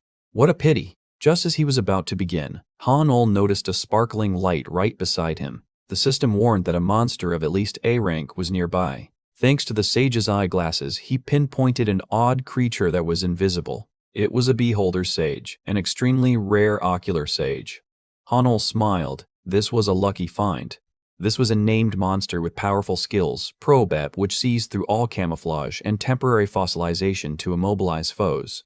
The only problem was the system couldn't analyze its basic stats yet. Han-ul poked the tiny creature, wondering why beholders are usually large, but this one was so small, probably not fully grown. Rare is rare regardless, so he ordered Gono to prepare to send it back to the castle as a new subordinate. Just as he was about to praise Gono for a good catch, purple lightning exploded across the system panel. A blazing red notice appeared. A mysterious throne demanded he release the beholder sage immediately. The entity called itself Gardener of Mother Earth. Han-ul turned pale. He hadn't expected to have just infringed on divine authority upon arriving. Han-ul froze when he realized he was facing a throne, the supreme entity overseeing this dungeon. He began to wonder why such a being would appear here. The Earth Mother's gardener system was furiously alerting him. Han-ul quickly realized the entity was extremely worried about the safety of the little monster in its hands. Seizing the weakness, Han-ul smiled smugly and asked how precious this creature was to that god. The system immediately urged him to release the beholder sage at once. He bluntly threatened to finish off the monster if the god refused to cooperate. Gono's screams from behind only heightened the pressure. Suddenly, a special mission appeared. Han-ul had to keep the beholder sage alive until the monster waves ended. The main reward was ownership of the creature. The young man couldn't hide his excitement at such a lucrative reward. He immediately changed his tone, promising to take good care of the little one until the mission was complete. Han-ul wondered why a powerful being like a throne had to seek out the garden's guardian. The gardener merely nodded in confirmation. The god explained that they initially used the beholder sage to block the monsters, but it had now reached its limit. But the real reason that left Han-ul speechless was that the god found defending to be boring. They couldn't endure this tedium any longer. Han-ul laughed out loud, thinking the throne hadn't grasped the fun of city-building gameplay. He insisted that if played right, it would be extremely entertaining. Claiming to be an expert in the field, Han-ul offered to teach the god a few tricks if they increased the reward. The gardener initially seemed uninterested, but after seeing Han-ul's confidence and Gono's support, the god eventually nodded repeatedly, eager to learn. Battle erupted as the giant teapot plants snapped at the monsters brutally. Han-ul began to showcase the first basic tactics. He smugly asked the god if they saw the effect and urged them to prepare for the next monster wave. Han-ul was fully in control of the situation. Wave 10 appeared with the arrival of Cerberus and the Golden Bee. Han-ul turned to ask the throne how it planned to handle this. The response was nonchalant. The god merely scratched its belly and let it pass. Han-ul realized the opponent wasn't bored but genuinely didn't know how to play. Stung in pride, the gardener snapped and immediately presented a troop deployment plan to prove its capability. Han-ul looked at the plan and remarked that the god was starting to take things more seriously. He decided to accelerate the training. He criticized that placing only 20 gyra trees at the entrance was too lazy. Although they dealt high damage, their movement speed was too slow to cope with agile enemies. Han-ul instructed how to coordinate alluring tear trees to charm and hold enemies, creating openings for gyra to finish them off. The image of monsters bewildered in a forest of flowers appeared to illustrate this tactic. Not stopping there, he further analyzed that the queen bee had magic resistance and the iron golem was immune to magic, so ordinary grass walls would be useless. He asked the god if there was any other way. While the gardener was still flustered, Han-ul produced a tiny seed. He declared it was the key to solving the problem. It was pea grass, a plant that fires bullets with extremely high adhesiveness. The god was skeptical because they looked too weak compared to the giant monsters. He explained that a shot or two wouldn't matter, but if thousands of pellets stuck at once, even the iron golem would be immobilized. The gardener began to take interest. The actual scene showed monsters being continuously pelted by pea shots until they couldn't move. The tactic of overwhelming with numbers was proving extremely effective. Han-ul smugly pointed out to the god that small things could become terrifying if used correctly. The monsters fell under the coordinated work of the various plants. The gardener watched with growing curiosity. Hanul insisted this was the real appeal of defense. Wave 25 appeared with a giant draken at the head. Hanul continued to challenge the god's tactical thinking. This time, the throne pondered for a long while before offering its idea. Hanul fell silent, waiting to see what the opponent had learned. The god suggested funneling the monsters to the center and then using charm and P-shots to wipe them out in one go. Hanul nodded, pleased that the student had started to think. He directly participated in laying out lanes according to the new plan. The gardener even gave a thumbs up in approval of his actions. Victory notifications popped up continuously from wave 25 through 29. The monster clear rates skyrocketed thanks to the sound tactics. After surpassing wave 62, the gardener's attitude had completely changed. They no longer felt bored and became more enthusiastic than ever. The mission objective was also updated. Now this supreme entity voluntarily became the garden's guardian under Hanul's guidance. Hanul smiled calculatingly. His role officially shifted to that of a coach directing from behind. Half a day passed as Hanul tirelessly taught the god how to command troops. Complex battle plans were continuously executed across waves 47 to 64. He didn't forget to tease the god for clumsy moves, like when it should have roasted the king chicken instead of letting it escape. The battle unfolded with an atmosphere that was both tense and funny. Finally, wave 99 was successfully repelled. Hanul pondered, feeling the god's progress wasn't so bad after all. He praised the throne for becoming much more seasoned. The gardener shrugged proudly with a satisfied smile. However, their joy was short-lived as wave 100 was announced to be incoming. Hanul realized this would be a challenge of an entirely different magnitude. Both Hanul and Gono set their faces hard. The beholder sage trembled behind them as it sensed the tremendous pressure approaching. A colossal behemoth with blazing red eyes appeared, crushing everything underfoot. Hanul decided this would be the final lesson, how to directly eliminate the strongest targets. The announcement for Wave 100 rang out with the appearance of Boss Behemoth. Its roar sent the gardener into panic, hastily changing deployment plans upon realizing the plants couldn't stop it. Hanul spoke to reassure them, praising the god for improving and adapting quickly. However, he candidly pointed out that the garden's current power was insufficient to face this monster. The young man decided to step in himself and demonstrate.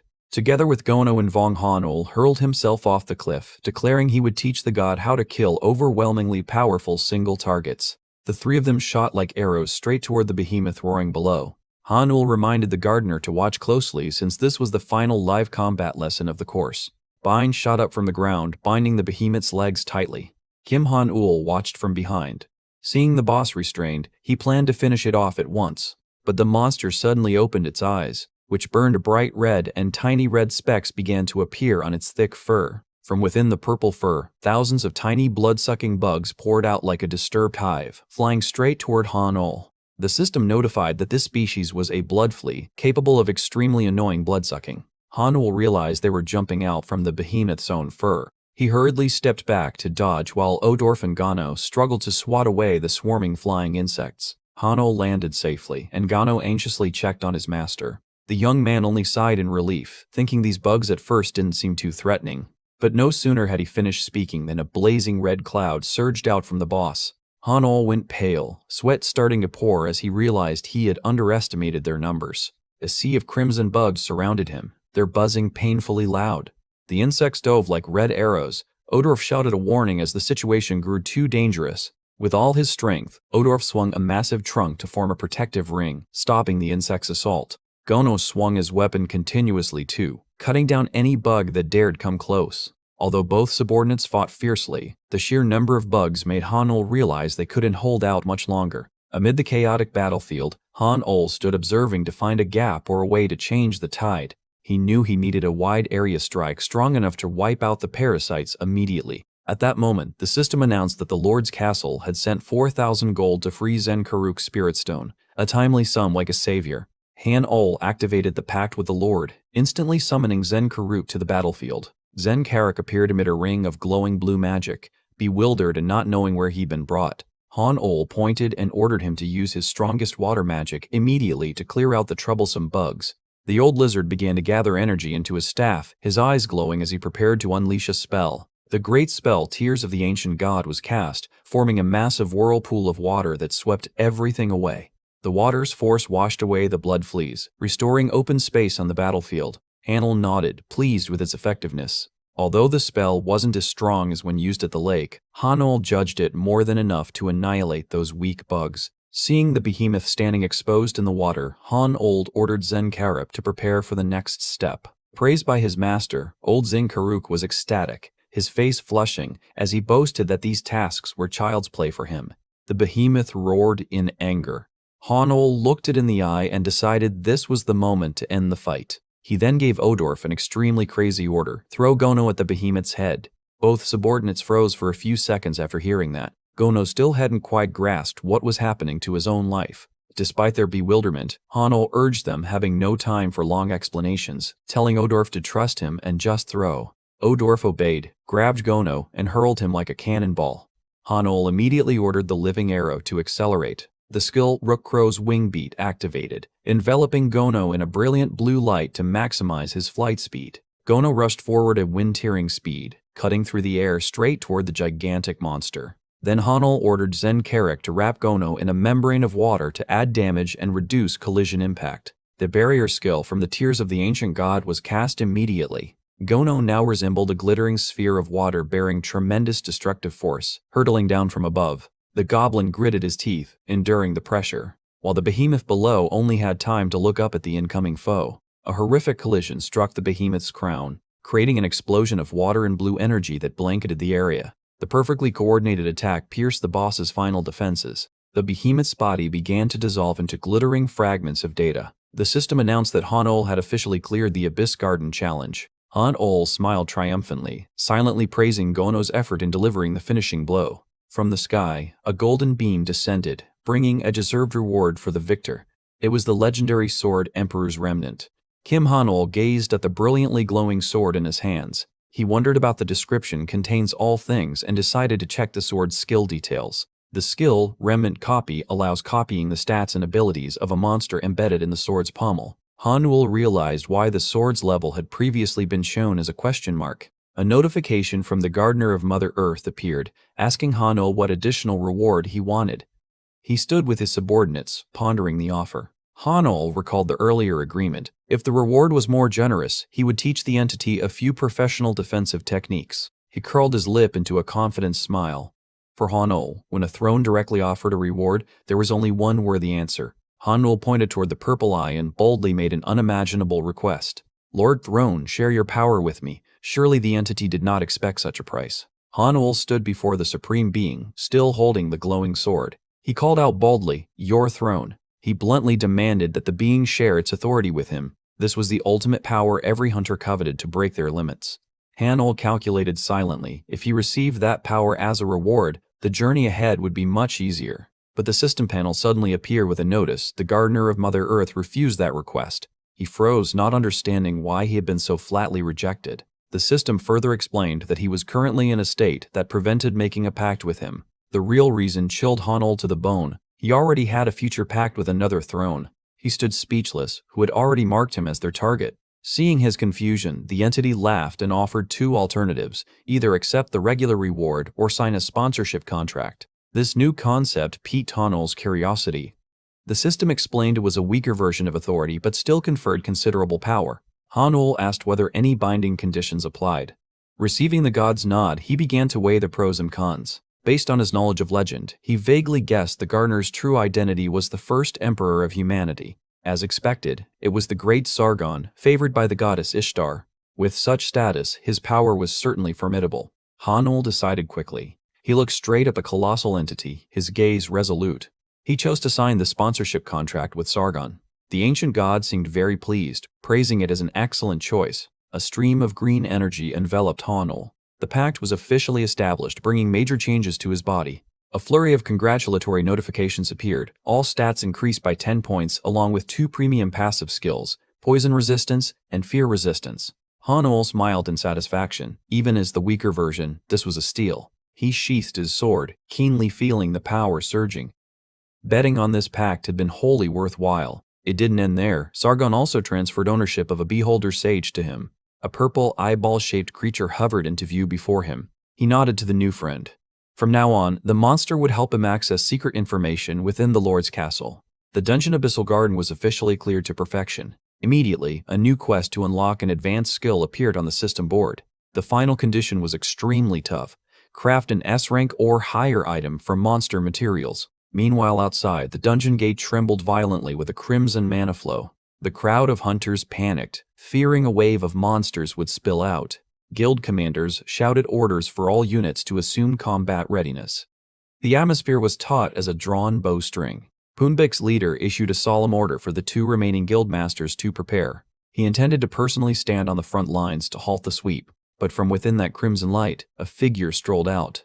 The crowd fell silent when they realized it was not a monster. Someone survived. It's Hunter Kim Han-ol.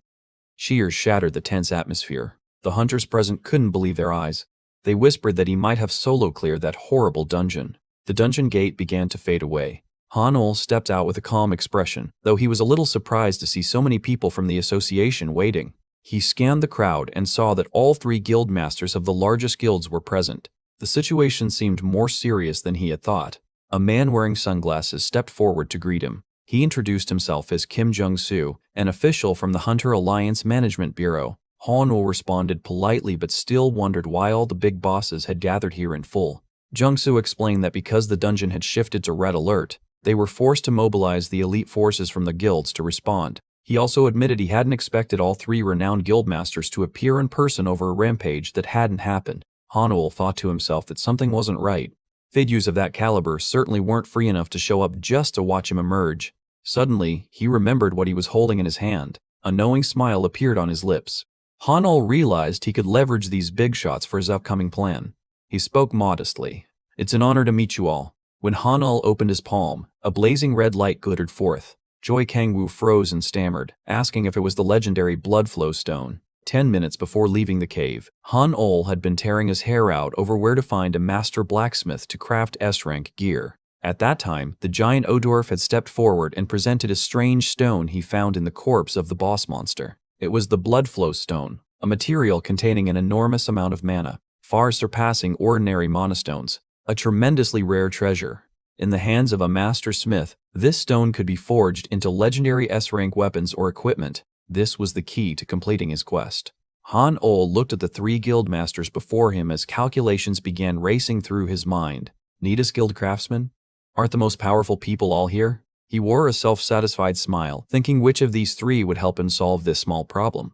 The diplomatic game had officially begun. The hunters around began whispering about the blood flow stone. They knew full well that if crafted properly, it could become an S-rank masterpiece. Joy Kangwoo also had to acknowledge the fact. Having that stone meant Kim Han-ol had single-handedly cleared the boss in the deep sector. The crowd of gossiping hunters still couldn't believe a rookie B-rank soldier had achieved the impossible. At that moment, Ma Dongpal of the Aegis Guild strode forward boldly. Without beating around the bush, the burly uncle invited Han-ol straight into his guild, but Han-ol only smiled and declined, since he had no intention of joining anywhere for now. Ma Dongpal ground his teeth in anger, unable to believe his prestigious Aegis Guild's offer had been so bluntly rejected. Han-ol turned to greet Yoon Soo-hak and thanked him for the useful information that helped him clear the stage. Those nearby began to suspect that the Poonbek Guild had taken a step ahead. Soo-hak responded nonchalantly that sharing information was their prerogative. Joy Kangwoo agreed, saying finding talent early was part of the business. Ma Dongpal stomped off in a huff amid his rival's mockery. It was clear that his clumsy Aegis Guild had never been on this young man's list of choices. The uncle still tried to shout that his guild loved each other like family. Han-ol watched the noisy scene and wondered if these big shots had really gathered here just to wait for him. Just then, Sonari appeared quietly behind him and handed him a flashy business card. She left a short message, "Contact me." Sanurai confidently claimed she could give Han-ol what he truly needed, then turned and walked away with a suggestive smile. Han-ol stood still, watching the silhouette of that powerful woman. A new game had clearly just begun. The next day, Han-ol went to the arranged address. It was Cafe Artorium, an opulent place reserved only for the top hunters in the country. He recalled the earlier phone call. The voice on the other end had promised that here Han-ol would find craftsmen skilled enough to handle his blood flow stone. The rumors about the place were true. Every patron seated here was a renowned heavy-hitter hunter. Han-ol sipped a hot cocoa, feeling that he had finally set foot in this high society world. He smiled smugly at his achievement. Suddenly, a scruffy blonde young man with a long scar across his face approached his table with an unfriendly look. He introduced himself as Hong Hansel from the Bonebreaker Guild. He eyed Han-ol as if inspecting merchandise. Han-ul frowned slightly at the name Bonebreaker. It was no unfamiliar name in the hunter world. It was an infamous mercenary guild willing to do any dirty work for money. Their brutality made everyone want to stay away. Knowing dealing with them would only bring trouble, Han-ul decided to remain silent and ignore his presence. But Hansel wouldn't let it go. He leaned in and asked about the rumor that Han-ul was actually planted by Poonbok to put on a show as a prodigious freelance hunter. He even sneered, asking how much Poonbok had paid him to perform the role of this genius lone hunter. Han-ul remained indifferent, as if he hadn't heard a thing. Hansel snorted, a desire to provoke more strongly kindling inside him to break the young man's composure. Han merely sighed softly at the annoyance. He loudly insisted that Han-ul was tacitly admitting the rumor by staying silent. But Han-ul replied that people could think whatever they wanted. He didn't care. Han-ul looked the other man straight in the eye and bluntly concluded that a rumor was just a rumor. Hansel began to feel embarrassed from being ignored. Fuming, he called him a green rookie who didn't know his place, intending to teach Han-ul a lesson about the rules here. The clack of high heels shattered the tense atmosphere. A woman approached their table with an unhurried, composed manner. Hansel froze when he realized she was the guildmaster of Sonorai. He stammered, struck dumb by the appearance of such a prominent figure. He tried to make small talk to see if she remembered him, but she coldly replied that she wasn't bothered to remember unimportant people. The remark made Hansel furious. She completely ignored Hansel and calmly sat down beside Han-ul as if he were air. Hansel stood there, face burning red from the public humiliation. Han-ul added that trash like that wasn't worth his attention. The two carried on their conversation, leaving Hansel trembling with rage. Hansel gritted his teeth, his hands clenching in fury. He had never been humiliated like this in front of everyone. Samurai glanced and asked if he still had business here. Her cold stare startled Hansel. He could only stammer and then slink away. Han-ul watched the pathetic figure of the Bonebreaker hunter depart. It turned out the loudmouth earlier was so weak when faced with Sonarai's real authority. Once the troublemaker was gone, Sonarai suggested they get down to business. Han-ul bluntly asked why she was helping him unconditionally. She smiled and explained her philosophy of the scale. Samurai was placing weights of goodwill on the balance so that later Han-ul's heart would naturally tip toward her guild. Han-ul stared into the calculating woman's eyes. Samurai asserted that the weight of her assistance would far outweigh anything Poonbok could offer. She was known as one of South Korea's 3 major guilds, not only for the guildmaster's combat power, but for another, more important reason. They possessed a collection of equipment far superior to the rest. To have that, they relied on an extremely valuable secret. That secret was a legendary craftsman of extraordinary skill working for Sonarai, long shrouded in mysterious rumors. Han-ul was astonished to learn that the famed blacksmith actually lived right in the bustling heart of Seoul, not out in some remote mountains. Their destination was Buledong. Once an old industrial area, it had become an ideal hideout for special figures. Han-ul was surprised to see a major guildmaster like Sonarai casually strolling the streets like this. She smiled and explained that she used illusions to deceive the public. To ordinary eye, she was just a normal pink-haired girl. Han-ul thought that made sense. With her high-level illusion skills, no one could tell or detect the location of the mysterious blacksmith unless that person was targeting him. And as expected, Hansel still wouldn't let it go. He flashed a sinister smile, still nursing a desire for revenge after being humiliated at the cafe. He secretly tailed the two from the shadows, his voice low as he vowed to make Kim Han-ul regret daring to look down on him. In a corner of Miledong, the Sanshun smithy appeared worn but reputable. The shop owner, Sanshun, crossed his arms and grumbled because Sanurai and Kim Han-ul had arrived far later than agreed. Sanurai could only smile awkwardly from behind. Han-ul broke out in a cold sweat when he saw Sanshun speaking to Chief Sanurai with such authority. He hurriedly asked about the important item he had brought. Han-ul took out the bloodflow stone and handed it to Sanshun. The old smith immediately changed his demeanor and demanded to inspect the piece at once. Han-ul smiled and nodded, officially entrusting the forging of the equipment to the shop owner. The bloodstone radiated a brilliant glow that left Sanshun stunned. It was flawless, without so much as the tiniest scratch. Sanshun admitted it was the finest stone he had ever seen in his life. Han-ul silently thanked that his effort in collecting it had paid off. After taking the order, Sanshun asked Han-ul to sign a magical contract to secure the process. Han-ul was briefly surprised. It was a high-level magical binding pact, sealed with strands of deep blue energy chains. It would punish harshly if either party violated it. Han-ul skimmed it and froze. He discovered an extremely frightening clause written within. The clause stated that if the contract was not fulfilled, the performer would be burned to death. Han-ul worried for Sanshun. But the old smith appeared completely unfazed. To Sanchin, this was a craftsman's oath of honor. He was willing to stake his life to create a masterpiece from this gem. When they were done, Sonore drove off in a red sports car. She looked at Han-ol, understanding that the road ahead for a promising young hunter like him would be very busy. She wanted to give this novice a helping hand. Han-ol suddenly wondered about Sonore's relationship with the people in this old neighborhood. He noticed they treated her very warmly. He pictured Sonora smiling and greeting everyone. To Han-ol, they looked like a real, extended family who genuinely cared for one another. Sonore remained silent, her gaze deep as she thought about Han-ol's words. Meanwhile, he quietly resolved to prepare for what was to come. Back at the smithy, Sanchun was engrossed, using a magnifying glass to examine the gem in preparation for the first stage. Suddenly, a loud bam shattered the quiet of the workshop. Sanchun startled and turned around. A group of rough-looking strangers burst into the shop. Sanchun demanded, on guard, to know who the intruders were. The leader was Hansel. He pretended to be from the Hunters Guild that Han-ol had just joined, there to reclaim the monster materials Han-ol had left. Sanchun immediately saw through the cheap lie. He inwardly despised them. Even a 7-year-old child wouldn't buy their excuse. Hansel began to lose patience. He stepped forward and demanded that Sanchun hand over the blood flow stone immediately. Sanchun replied with a cold exterior, denying that he possessed such a precious item. Hansel sneered. He knew full well the old smith was putting on an act to protect the treasure. Sanchun realized these unscrupulous hunters had trailed Han-ol all the way here. He worried because they did not recognize the authority of Chief Sonore. Surrounded, the smith Sanchun still stood firm, insisting he would hand over nothing unless the original owner was present.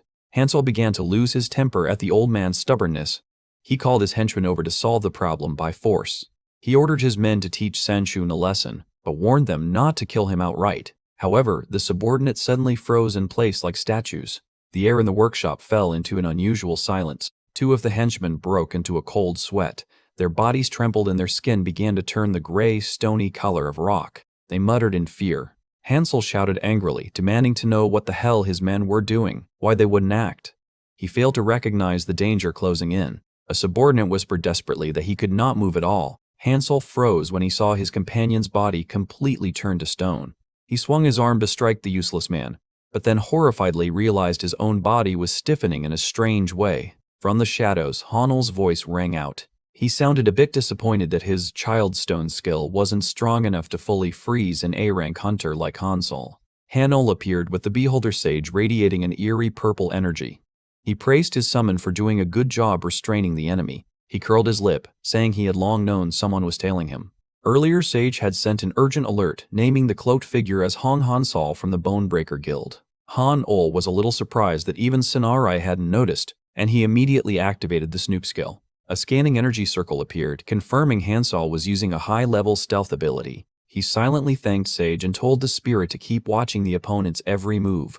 Han-ol stopped and issued a final warning that if Hansol apologized and left immediately, he'd let it go. Hansel sneered arrogantly, scoffing as he regarded Han-ol as nothing but a shrimp. He trusted the invisibility skill from his throne, something even A-rank hunters found hard to see through. Hansel decided he'd take Han-ol down to seize the blood flow stone, while Han-ol's patience began to run out. He drew his daggers, vowing to make Han-ol regret his disdain. Han-ol clenched his fist. A brilliant blue electricity erupted, and the ground beneath his feet split open. From the mist, a towering goblin with a massive iron club loomed into view. Hansel burst into raucous laughter, mocking that Han-ol intended to fight him with a worthless monster.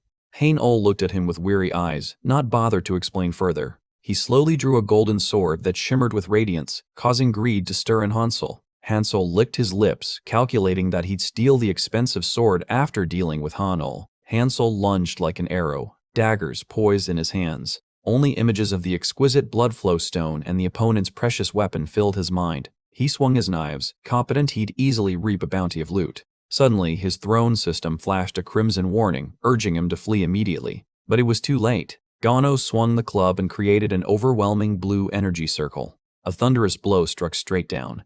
Hansel only had time to let out a pained scream. He staggered back, blood spurting from his mouth and nose, unable to believe the goblin's strength. Madness rising, Hansel charged again, determined to kill the monster to get to Han-ol. Gono's gaze was cold, viewing the enemy as if looking at a dead object.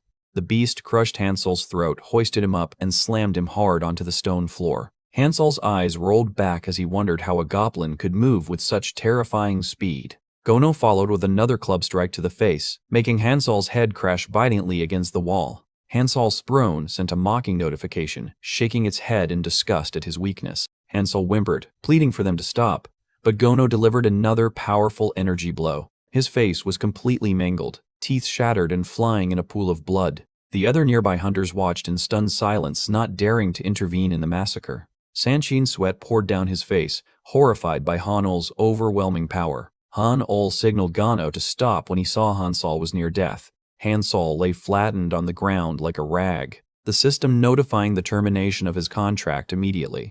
Gono retracted his killing intent, and Han-Ol stepped forward to stand before the once extremely arrogant man. He collapsed to his knees, bowing his head and apologizing profusely, with no trace left of a proud hunter. Hansel vowed he'd do anything to be spared, while Han-Ol simply stared at the sword in his hand. Though he begged with his mouth, Hansel still nursed an extremely cruel desire for revenge if he survived. Han-Ol said he didn't like killing, but she wouldn't be so lenient.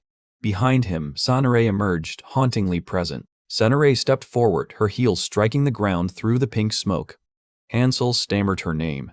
The girl's eyes were now cold and hollow. His eyes rolled back as his entire vision was swallowed by a thick wave of killing intent.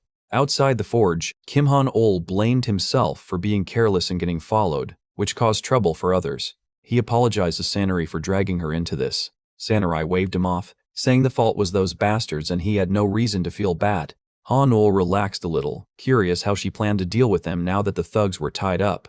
Sanare snapped, demanding to personally settle the score with these scum, making shopkeeper Sanshun wary as well. Sanshun hurriedly stopped her, saying he didn't want to see her bloodied or anyone harmed. He begged her not to take someone else's life for his sake. Sanare sighed, calling him overly kind, but said she'd spare them this time. Still, she warned she wouldn't let this go easily. Han-Ol smiled as he watched the two of them start bickering again like usual. He thought to himself that Sanare had some surprisingly interesting sides. The blacksmith uncle told him to come back tomorrow night to pick up the refined blood flow stone. Sanare's supercar sped through the night streets, and Han-Ol had her drive him home for a short stretch. In the car, Sanare thanked him again for saving the most important person to her at the forge. She promised to repay the debt and said that if he ever needed anything, she would be there.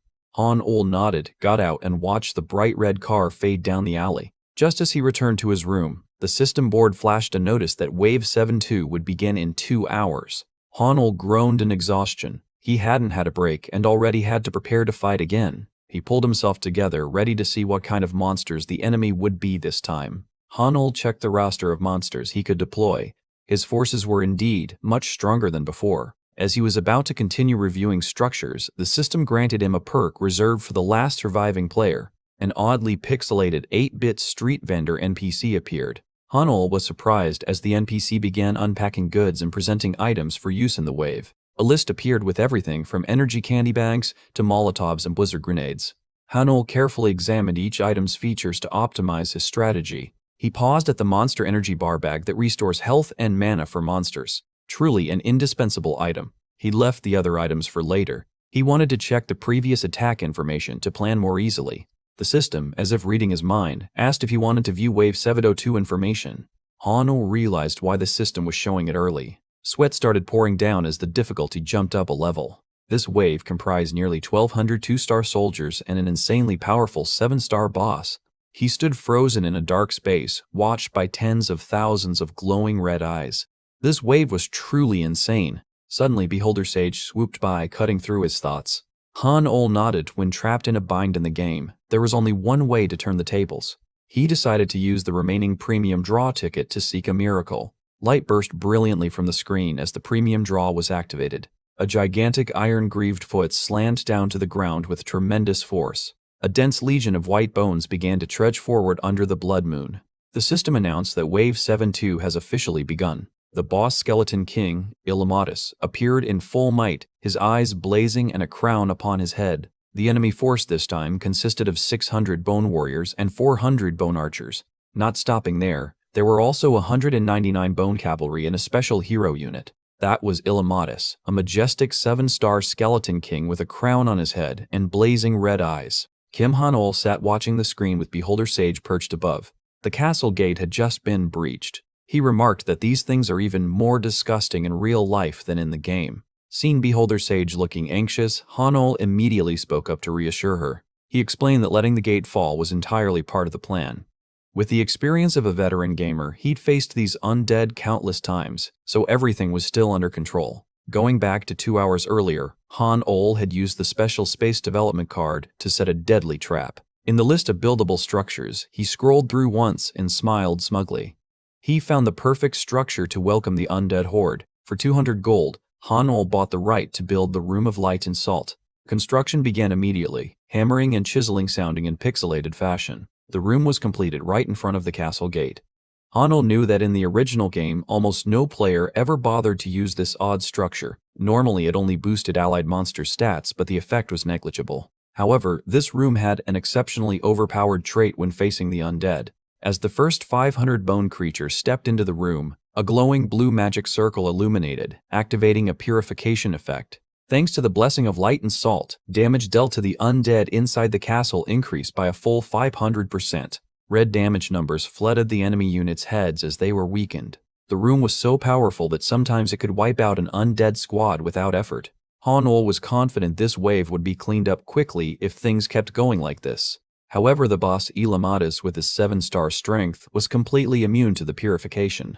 He calmly walked through the red light unscathed. Hanol clicked his tongue, typical of a 7-star level. But it was fine. He had already prepared the next plan called the 4-way split barracks to divide the enemy. The scariest thing about the undead was their numbers, so Hanol forced them to advance in small groups through 4 narrow corridors. Soon enough, their numerical advantage vanished.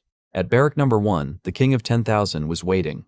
He roared challengingly as the nasty bones poured into his domain. A sweeping strike from the blazing staff of law erupted, incinerating everything in its path with a thunderous blast. Hanol watched the results, using his strongest monsters to clean up each lane according to the original plan.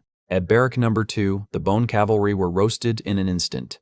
Enemy numbers fell rapidly with only 1,122 left holding out. Lizardmen continued to activate the skill tiers of the ancient god. A massive torrent of water slammed in like a tsunami, sweeping dozens of bone soldiers away. At barrack number 3, another 11 bone cavalry fell. Enemy numbers continued to dwindle to just 1,021 across the battlefield. The Rookcrow unit's eyes flashed a deadly blue, locking onto the remnants below. The skill Rookcrow's wing bead was activated. Blue energy beams sliced through the air, shredding countless bone archers in an instant. Another 50-foot soldiers and 14 bone cavalry were slain. Enemy numbers now stood at just 937, and the battle had completely tilted in favor of the defenders. Finally, there was barrack number 4. The Lizardmen warriors there were also ready to receive the uninvited guests. They formed a solid shield and spear formation, allowing no enemy to get through. The bones charged in and were impaled through their rotten armor. In sum, over 50 more enemies were cut down. Current numbers dropped to just 881.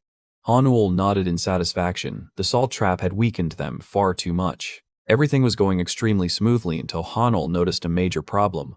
The Skeleton King was beginning his move. Ilamadas raised his scepter high, releasing a crimson orb that dripped dark red ichor onto the castle floor. A deep red death aura enveloped the castle, the air trembling violently from a terrifying surge of dark magic. The King of 10,000 sensed something amiss. He looked around in shock as the atmosphere thickened and turned foul. Other monster units began to panic as the withered corpses on the ground started to twitch. Hanul's screen flashed a bright red warning. Ilamadas was casting his ultimate skill, Resurrect Undead. With a powerful command of Rise, all the recently slain enemies suddenly trembled. Hanul admitted this was exactly why the undead were so troublesome to face. Fragments of bones rose from the ground and began stitching themselves back together under the influence of the revival magic. The King of 10,000 froze as a giant bony hand surged up from the earth right before him. Hanul explained that once a high-level undead chanted the resurrection, all prior efforts were effectively wasted. The entire legion of 1,200 monsters returned, blood-filled and as if no separation had occurred. They howled in unison, roaring down the castle corridors. Hanul's monsters began to lose heart, seeing their earlier efforts undone. But Hanul remained calm. He opened his inventory and took out energy bars. Through the system, he distributed monster energy bars to all his allies at once.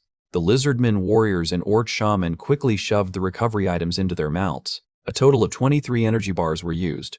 A green halo enveloped our forces, instantly restoring stamina and health. Han smiled and declared he was ready for round 2 since he prepared this countermeasure beforehand. He sat in the room, swiping through system panels.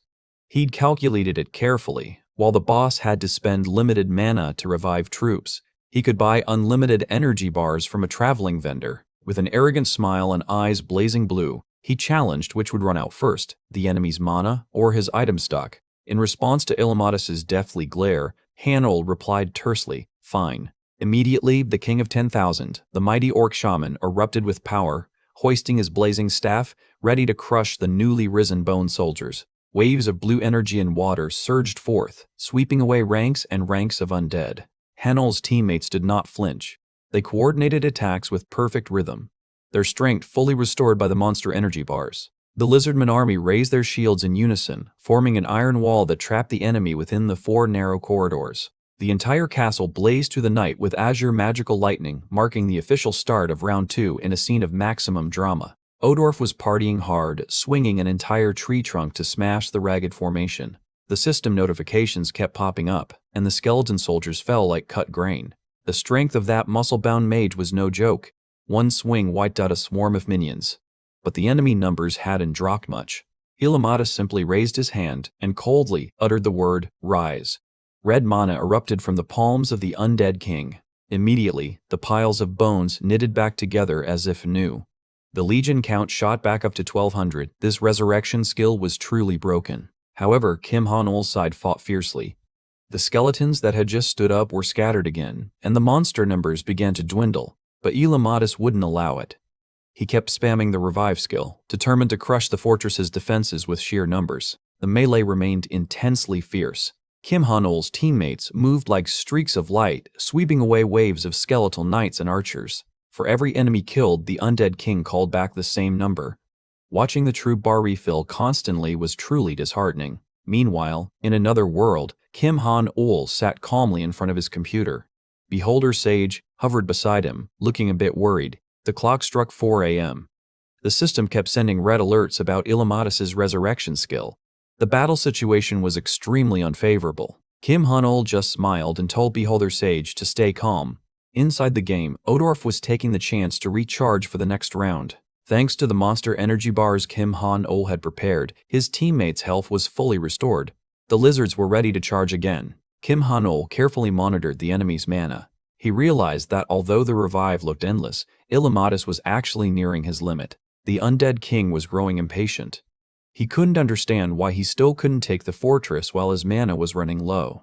Unable to sit idly by as his troops were needlessly slaughtered, Ilmatis decided to act personally.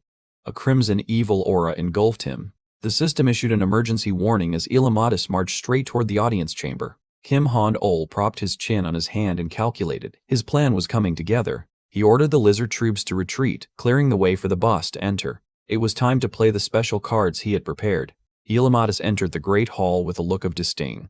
He found the opponent's defensive plan laughable and useless, but blocking his path were 3 tiny goblins awkwardly carrying a giant golden cross. The combination looked inherently wrong. Ilmatis sneered at the stupidity. He couldn't believe his enemy would send low-level monsters against the King of Death. He cast Tide of Death, a massive wave of dark energy meant to finish the fight instantly. Amid that deathly wave, the cross suddenly emitted a brilliant holy light, enveloping the 3 trembling goblins. Kim Han-ol watched the screen with confident eyes. He'd said there was nothing to worry about, everything had been calculated in advance. Back 2 hours earlier, Kim Han-ol had been lucky enough to pull an S-rank item from a premium spin. It was the Cross of the Primal Spirit, a game-breaking item with a skill that sends foes to God in a single strike. And now, that ultimate skill was activated. A blazing golden light burst from the cross, fully pushing back Ilmatis's darkness. The radiance was so brilliant it made everything around it vanish. The 3 poor goblins sacrificed themselves to complete the mission. This skill had a ridiculously powerful mechanic. It randomly annihilated a nearby undead monster regardless of its level or strength.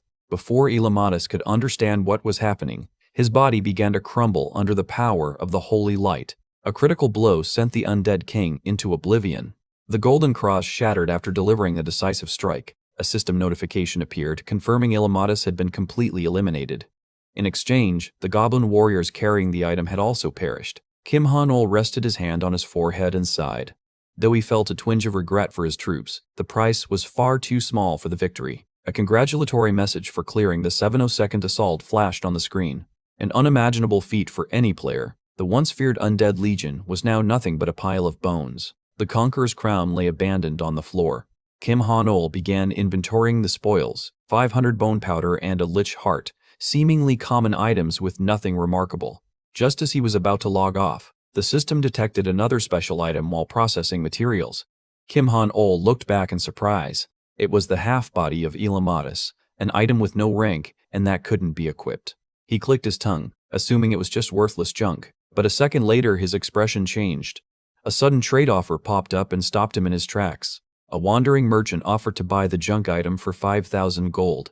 Kim Han-ol smiled cunningly. It looked like he'd just snagged a big bargain. Han-ol was holding the item that had fallen from the corpse of the lich Elamatus, hesitating. It looks so high quality, but the system keeps marking it as trash. Hard to believe. I wish I could see the details. Remembering he had the beholder glasses, he immediately summoned the beholder sage for help. The purple eye appeared with a bewildered face, not understanding why its master had called. Han-ol persuaded it to try on the glasses. The unique glasses granted the sage a new skill as soon as they were worn, advanced analysis. It looked surprisingly intellectual wearing the glasses. This skill allows hidden information about items and monsters to be revealed. Exactly what Han-ol needed. The little creature excitedly activated the new ability. Han-ol was also eager to learn the secrets behind that pile of bones. The result made him ecstatic. It turned out half of Elamatus's body could be used to resurrect that 7-star boss right inside the castle if conditions were met. Not only would it be resurrected, but it would also have to obey its owner. Han-ol muttered an apology to the wandering seller. He wasn't going to sell it after all. Seeing the poor hunter's icon looking crestfallen over missing out on a deal was amusing. Han-ol decided to keep it for use. After dealing with the item, Han-ol dashed to Sanchun's forge to check out the new goods. He arrived to find Sanchun the blacksmith bleary-eyed from a sleepless night. The old man proudly claimed he'd crafted a masterpiece. Han-ol followed him inside, curious about what the masterpiece looked like. He began imagining all sorts of things. A rapid-fire mana gun or a high-tech suit of armor. The more he thought, the more excited he became. He just wanted to rush in and see it. Sanchun slowly opened his hand, and a blinding light shone out, making everyone squint. It was an S-rank glory badge, gleaming as if forged from blood.